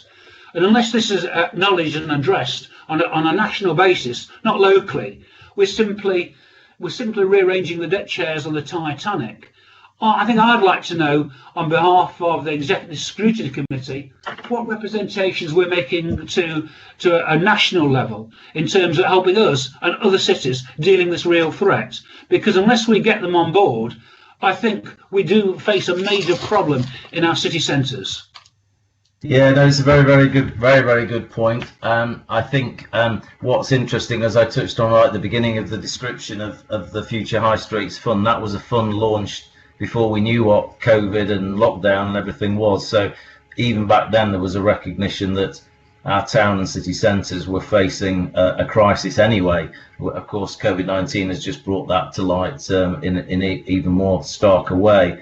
I think what I would say, and I was party to a meeting this afternoon with a very serious funding institution who'd identified Derby as in a very a very short list really of locations in the UK that they think are worthy of investing in, which is positive for Derby. But what we all recognised in that discussion were the critical thing is that the city centre has to become more diverse. So it can't just be a retail centre. It has to become a centre for culture more overtly. It certainly has to move in terms of being a place where more people live. And that was the specific focus of the conversation I was having this afternoon, investment in more residential property in the city centre. And of course, the other key thing is we need to bring more workspaces back into the city centre. That obviously COVID has changed our perceptions of how flexibly we can work, but businesses will still want a base, but the nature of those bases might of course be quite different going forward. So I think, you know, if we can get a city centre which has a real mix of retail, culture, living and workspace, I think then it becomes a very different proposition to the one in the past, which of course was very retail orientated. And of course that is the sector more than any that has been hit, not partly by COVID, but it was already in decline way before we got into 2020.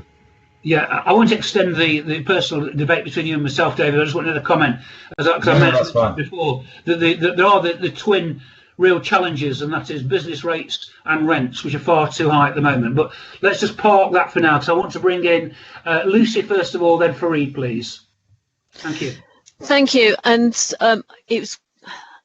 I think, given that we are going to have to cut our cloth differently, I'm quite happy with the decisions that have been put forward to Cabinet on this.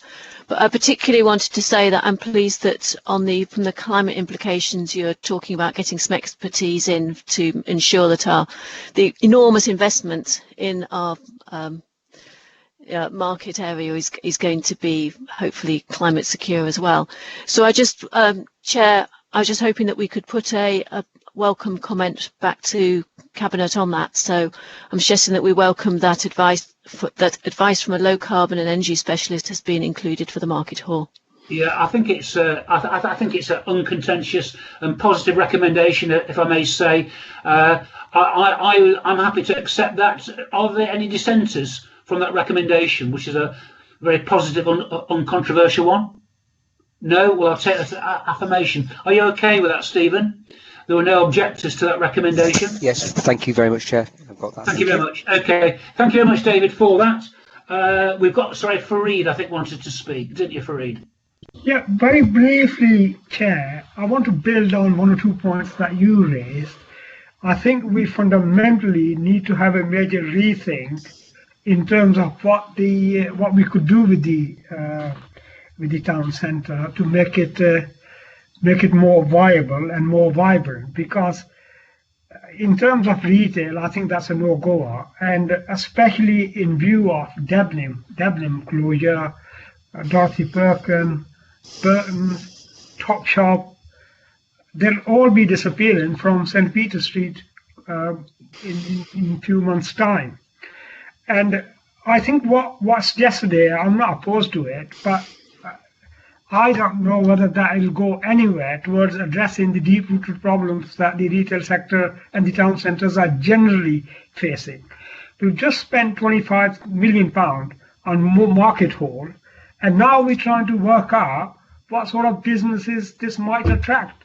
But should it not be the other way around, that you have the concept first in terms of what might attract people to a particular location, a particular business, and then redevelop it or refurbish it accordingly to meet the needs or cater for the needs of people who are going to be the end users. We've done that the wrong way around. But I still insist we need to have another look at a master plan around town centre, which is still retail based. If there are businesses who want to do something different other than retail, I think they still have some problem because the recommendation will still be based on the master plan. So we need to act more quickly, because if you look at the town centre generally, if you go through our main high streets, every other shop is either a charity, a cafe, or some sandwich shop. Now, the retail has already disappeared. In terms of all those surplus places which are now becoming available, we need to somehow be able to accommodate them by being flexible with how we work with the existing master plan, because that needs to change, and we need to come up with a new vision. And one or two other authorities have done elsewhere in the country.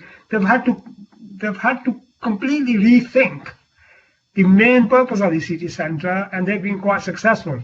And if we carry on tinkering with the edges and cosmetic changes and that kind of thing, I'm afraid they're not going to deliver the change that we desire. Thank you very much, Councillor Hussain. I think there's more of a comment than a question for David in that. Would you say? I'm more than happy to give a quick response. Yeah, I think one of the things I would say, and this is not clutching at straws, I genuinely believe this, is that if you actually see the new housing developments that are happening on the edge of the city centre and within the city centre, so developments like the Nightingale Quarter, the Beckett-Wells scheme, which will be starting on site in May, what they will all do is bring demand, which it increases demand within the city centre. So you're bringing an audience which you've actually will need to satisfy the needs of. I think the other thing as well, if I'm completely honest, is one thing we do have to make sure is that our city centre is adaptable, because I have to say, if you'd asked somebody 5 years ago, would we be where we are now, I don't think anybody would have actually predicted it.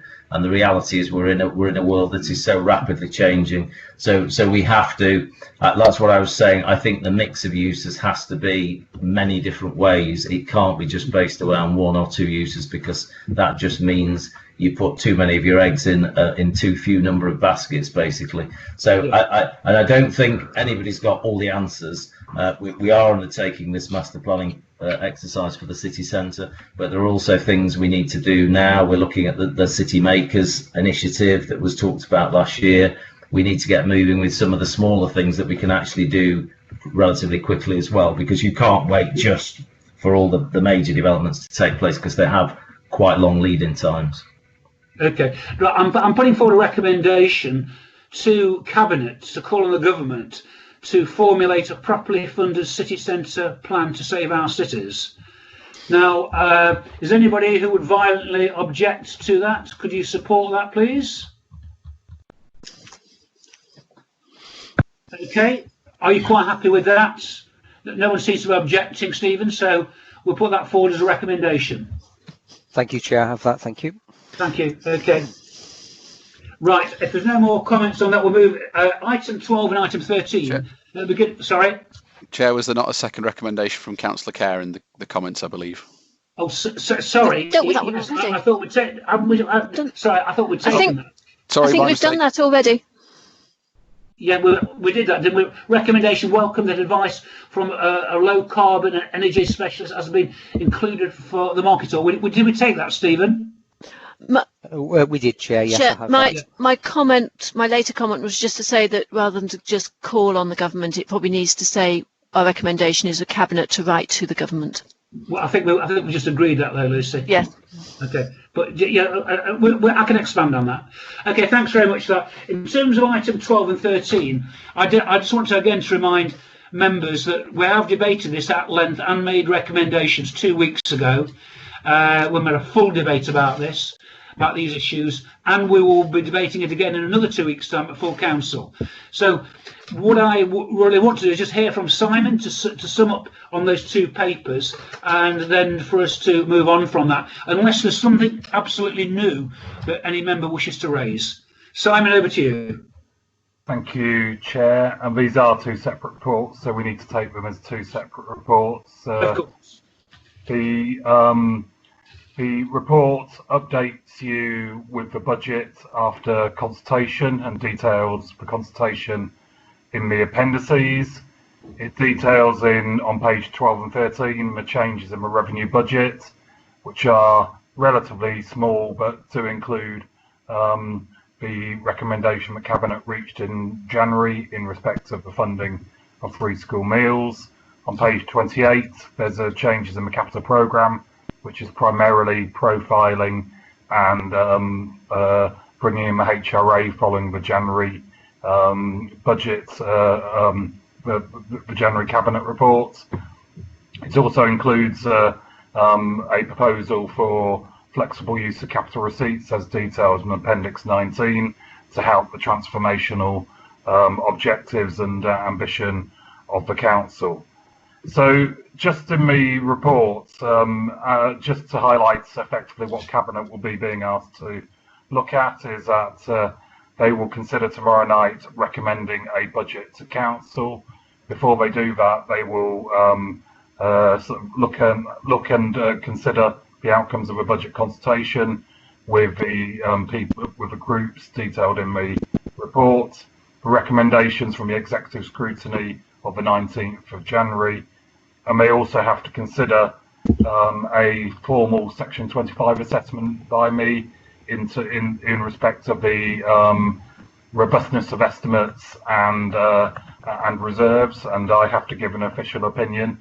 My opinion is that I am assured of the robustness of estimates, and that I make a very explicit statement that financial sustainability is supported by no planned recurrent use of reserves, as you heard earlier tonight.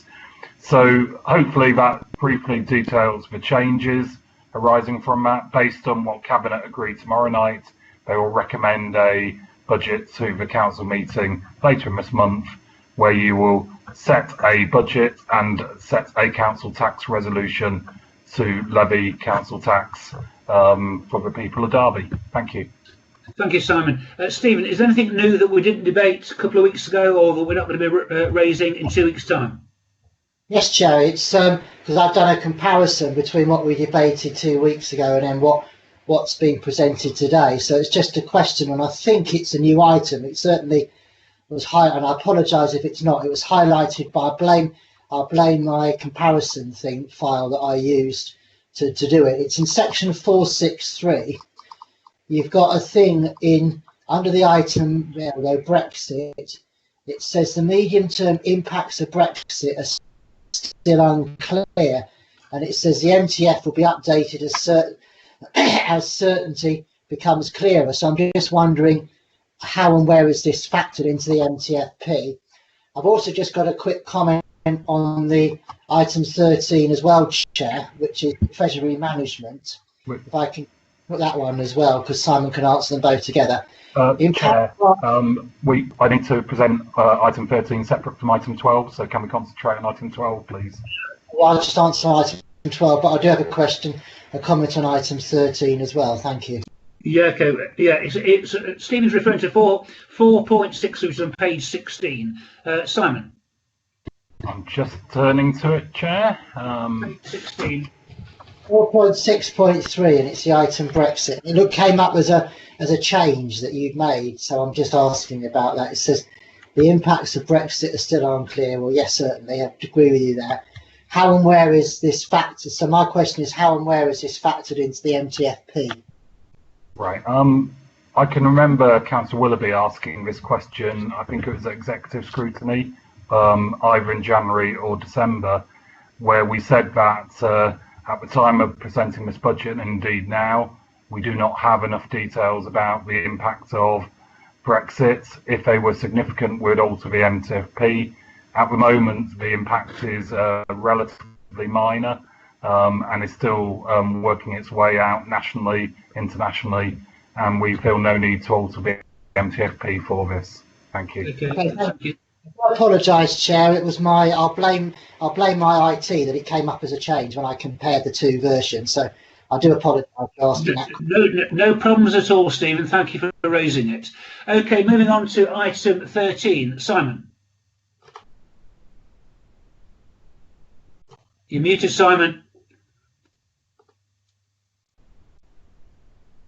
We can't hear you, Simon. I've got too many windows open, Chair. Okay, no problem. Apologies. Fire away. So this is a treasury management and investment strategy. This is a requirement of councils under the Prudential Code and Capital Financing Regulations. The treasury management strategy sets out the treasury management strategy, treasury management indicators, which indicate that we're being compliant with it, along with an investment strategy. This will then go again to full council for you to adopt as a council. The headlines in this are that the financial markets, as you know, have been impacted on in responding to COVID. Interest rates are at a historic low, and for the first time, we have during the past year been offered negative interest rates from the government's debt management office. But this report sets out our strategy in the context of security, risk and return. And obviously we want to make sure any monies invested are secure. We have a proportionate risk in terms of investing only in counterparties which meet our criteria, and return is the last consideration, and return, which is the interest rate that we receive, is relatively small at the moment, generally in the region of about 0.1%. So this is largely as you have been you adopted back in last February. It's obviously updates for the changes in the economic position. It's updates in some of the indicators about the mix of where we will place our investments, but there is nothing fundamentally different to what the councils have been operating over the past year. Thank you, Chair. Thank you, Simon. Stephen. Yes, thank you, Chair. So paragraph 1.23 on page 20. You talk there about appropriate training is offered to all members of the Audit and Accounts Committee and is mandatory for the chair of this committee. So I've certainly had training in treasury management when I was as chair of the Audit and Accounts Committee. However, I'm not aware that in the training package myself, that not since, at least I don't think since I've been chair, but maybe I know that Councillor Patterson and Councillor Kerr also on the committee. So you know, if they remember it, then please, if my memory's wrong, then please put me right. But I don't recall that it's that treasury management has been offered as appropriate training to the sort of members of the current committee. Now, whether it should, it's something we can debate on the committee, as a committee at a future meeting. But I don't think it's actually been offered to them. So I just want some clarification on that comment there. Thank you. Okay.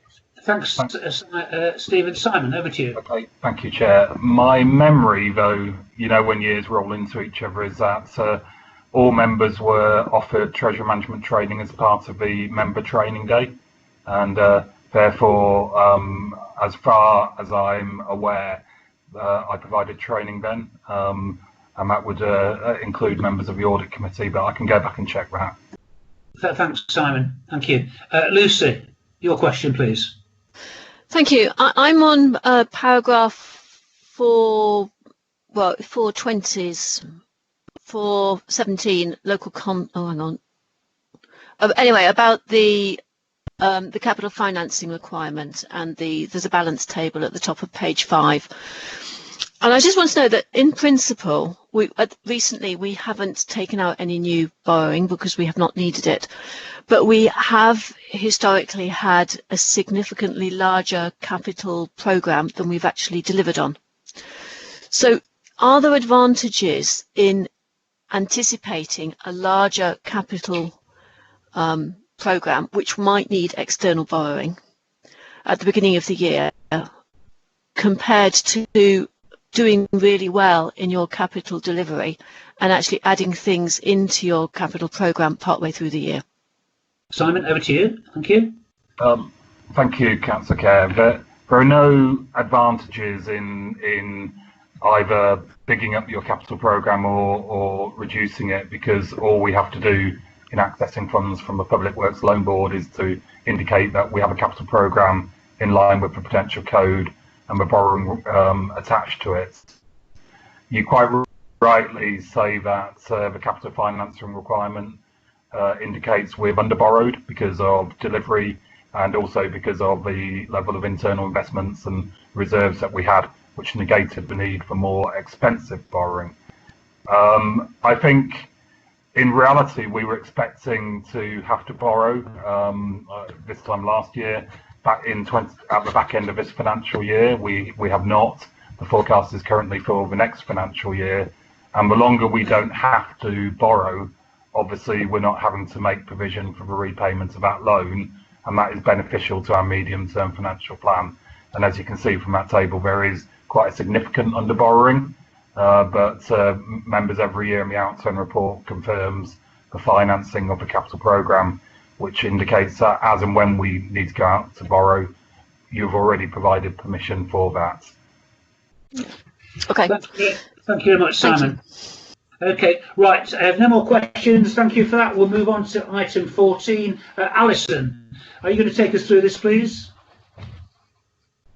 I am, yes, Chair. So this report is the Q3 financial monitoring for the general fund, the capital and the dedicated schools grant and the HRA. So just to summarise in the report, the position at Q3, which is the end of December.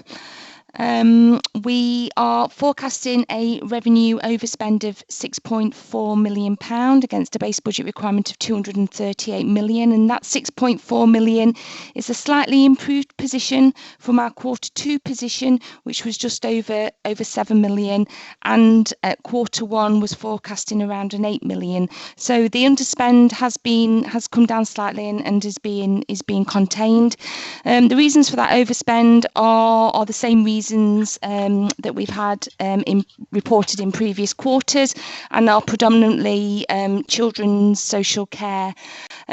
Just to give some assurance really in terms of the impact of that overspend, the current levels of looked after children and the demands on children's social care has been forecast into the MTFP for next year in terms of growth in that particular budget. Contained within this report also is the capital budget, and the capital expenditure to date is 58 million against a programme of 183 million, and we're estimating that forecast spend to be 127 million at the end of the year, so some slippage on that programme. In terms of the impact on the reserves, because we're overspending on the general fund, there will be a call down on the budget risk reserve of the £6.4 million, which will take the budget risk reserves to a balance of 1.7 million. Also contained within this report is the balance on the dedicated schools grant, which is the DSG, and these are the non-delegated elements of the DSG. The majority of the DSG is delegated to schools and is operated under the local schools management, but the contained elements are predominantly the high needs block on the DSG, and the high needs block is forecasting a pressure of £1.35 million against reserve balances reported at 2.5 million. So those reserves balances, again, a call on those balances to deal with those pressures within the high needs block. I'm happy, that's just a quick summary of the report. I'm happy to take any questions. Yeah, thanks very much, Alison, for that. Stephen, a question from you. Yeah, I've got a few questions, which are maybe be easier if I just table them all in one go, because I have to sort of wade through the report. It's just the way of working now, and sort of have just been able to mark stuff. Fire away then, Stephen. We have here, first of all, it's about the overspend, and obviously you detail what they are in table 1 there. So you talk about you talk a bit more detail about the overspends in paragraph 4 to 23. So I just wondered what's the sort of further explanation of this? Why is there this underspend and overall impact on the waste strategy that you mentioned there? You know, you've got this underspend particularly in the garden waste and that overall impact on the waste strategy. So a bit more detail about that. And then in paragraph 4.2, of interest to me, of course, 4.2.36, there's an overspend from internal audit as a result of the CMAP budget shortfall. So I'd just be interested in a bit more information about that, particularly as I've got to go to the CMAP board meeting next week. It'll be quite interesting for that. Then 453, you talk about the budget risk reserve, and you mentioned, Alison, in your sort of introduction about drawing on the budget risk reserve and future forecast balance, which you specify there. So is that amount of 1.755 million? Is that okay?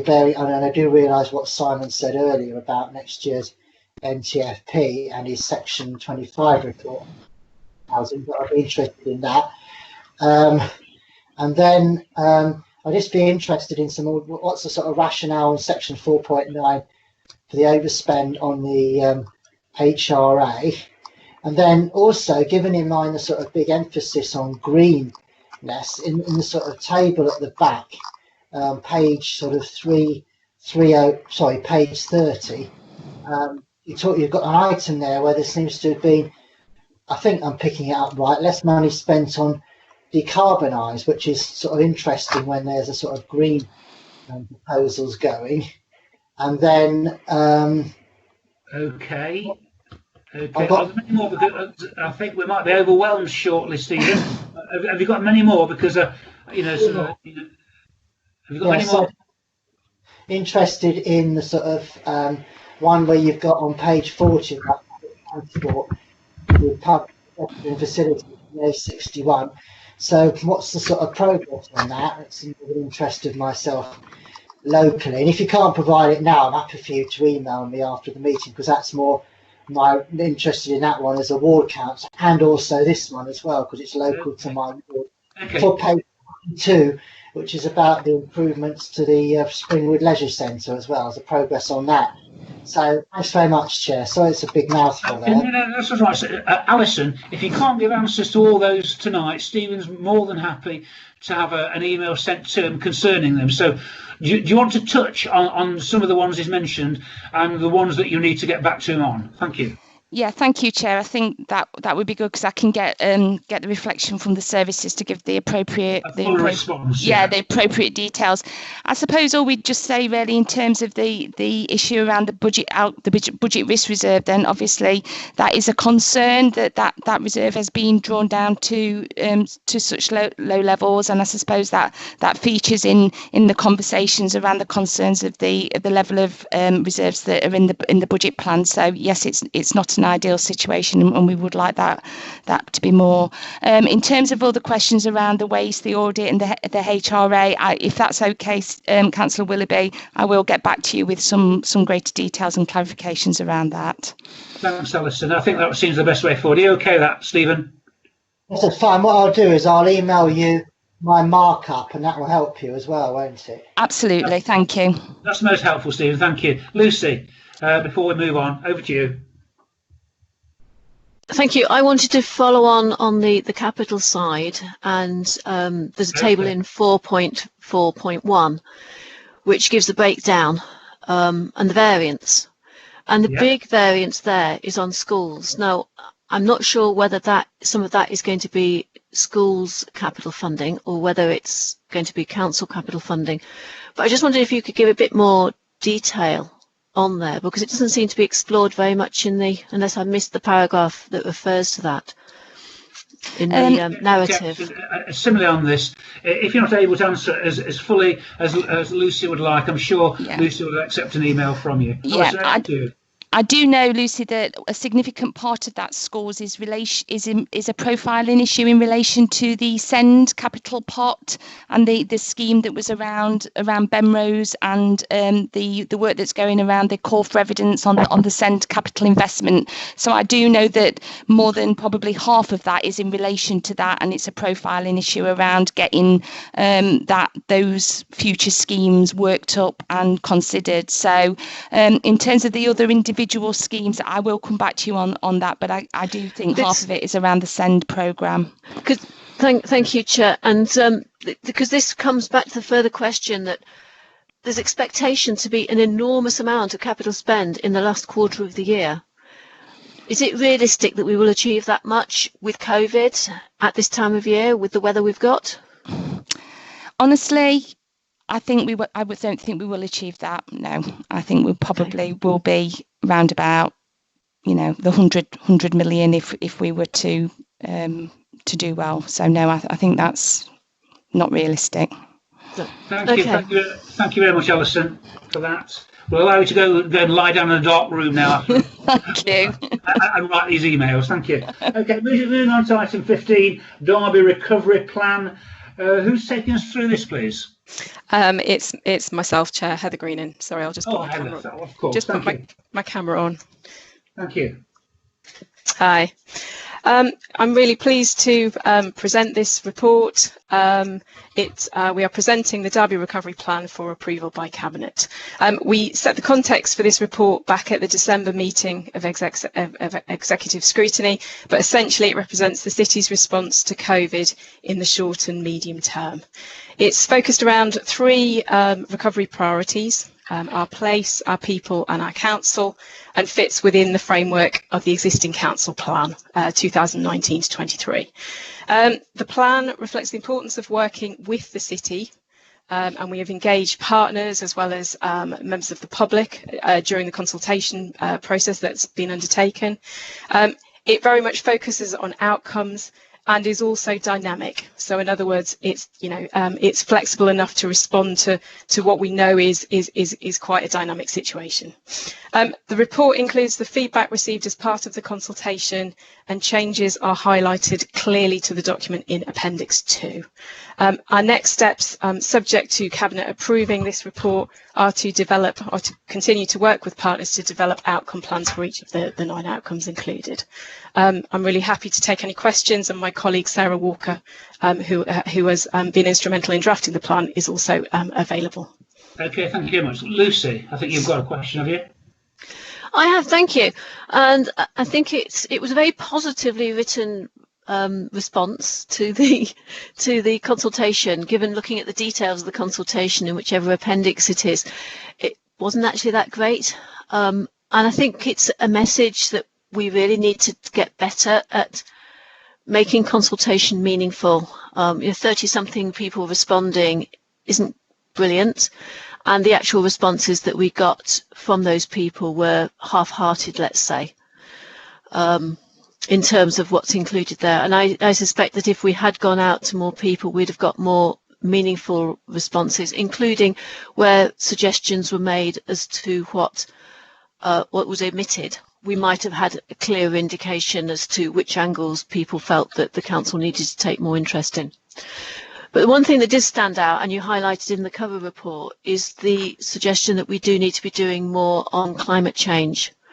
And I was therefore going to suggest that maybe we ought to be putting in an additional recommendation under the Our Place, a City with Big Ambitions, that actually picked up that climate change issue in the same way as I think it's the final bullet point in our council bit, where we've got agree an action plan to minimise the council's impact on the environment. And I think the similar wording to say agree an action plan to minimise the city's impact on the environment probably needs to go into the one for the first section there. So I was going to recommend that we do that, Chair. But I also wondered if Heather had any comments about that. In terms of your first point there, I think around the consultation, inevitably, I think consultation always represents a bit of a challenge. However, I think that we are looking to engage I think more widely as part of the partnership approach that we are taking. And actually the feedback that we've had to date from partners across the boards has actually been extremely positive. So that kind of, I think I feel heartened about the response that we've received through that forum. In terms of the response on climate change, I mean, I'm happy to take that forward, obviously, if it's approved by the Scrutiny board. Right. Do you want a minute, Lucy, to type?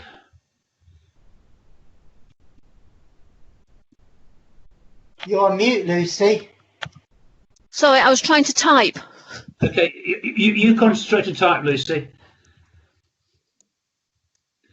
So we'll let Lucy, and we'll have a look at a recommendation.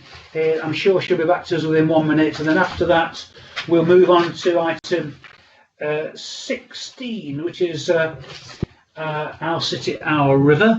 So Lucy's just doing something now, so hopefully that'll be coming through shortly. So won't be a minute. I think sorry, if I can just add, I think essentially we just need to clarify the action, just to specify that. Right, okay.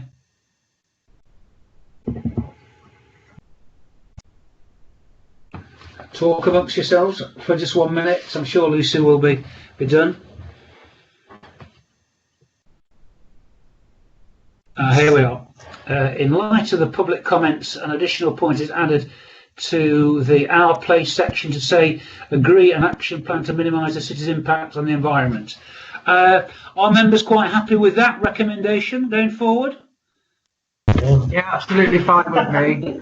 Okay. Nobody. Is anybody that objects? No. Okay. Well, Stephen, will take that as a recommendation, please. Thank you. Thank you, Chair. Has Heather just typed something in? Heather said all existing action is updated. I think we could just update the existing action to say an adopted net carbon zero strategy with a dedicated action plan. Rather than existing action. Yeah. Is that I think it's correct, just Heather? clarifying the existing action. Okay. Yep. Can you capture that then, please, Stephen? Yep, will do, Chair. Thank you. Thank you very much. Okay. Thank you, Heather. Moving on to item 16, Our City, Our River. Who's taking us through this, please? This is me again, Chair David Fletcher, and I'm ably supported by Sarah Banks, who's also on the call. So again, I'll just give the headlines, and if anyone wants to delve deeper, we can do so.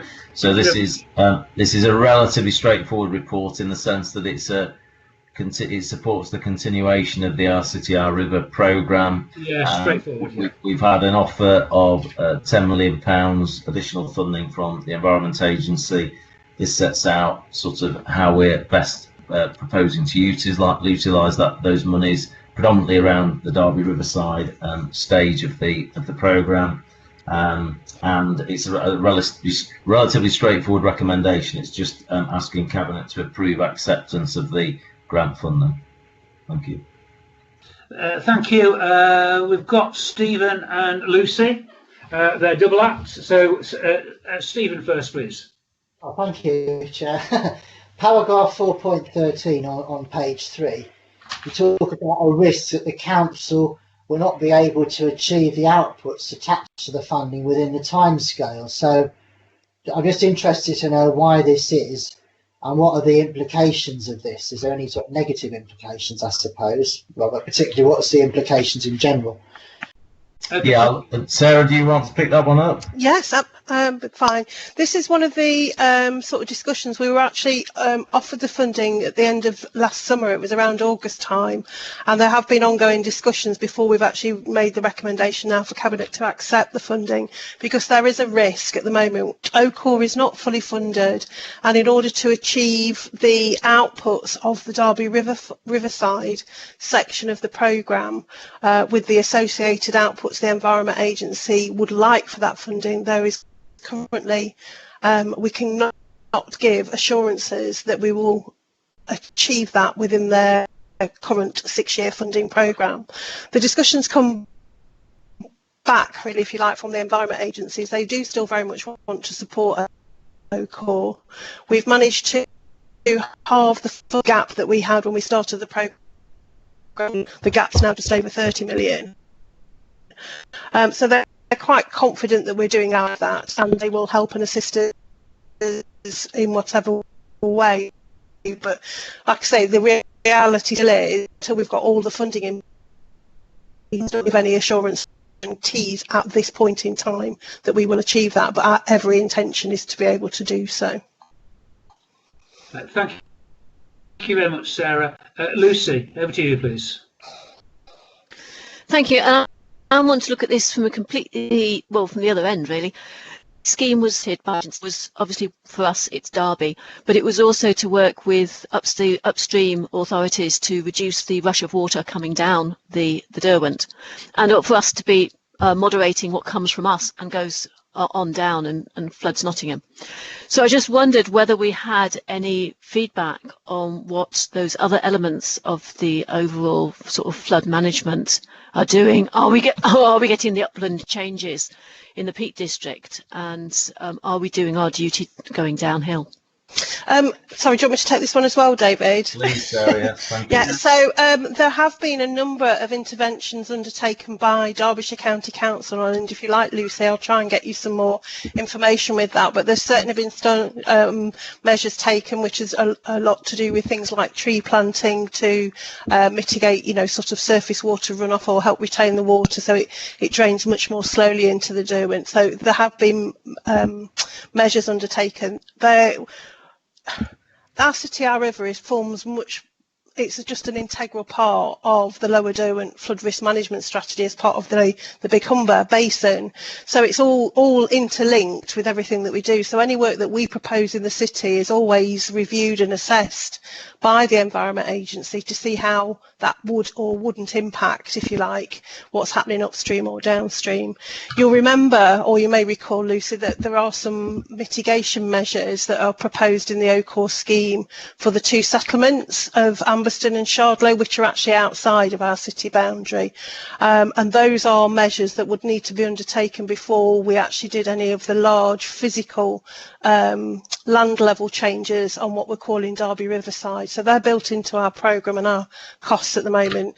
We are aware that the Environment Agency are undertaking some measures at Ambeston already, and that may then make it that OCOR doesn't need to do any works, but until that's formally confirmed, we can't take that section, if you like, out of our programme at the moment.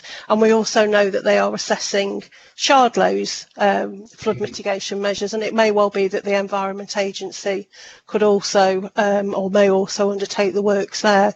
But again, yes, it's not just in isolation, this stretch of the river, it is up and downstream. So if you like, Lucy, I can try and take an action to find out certainly what's been happening upstream through the county for you.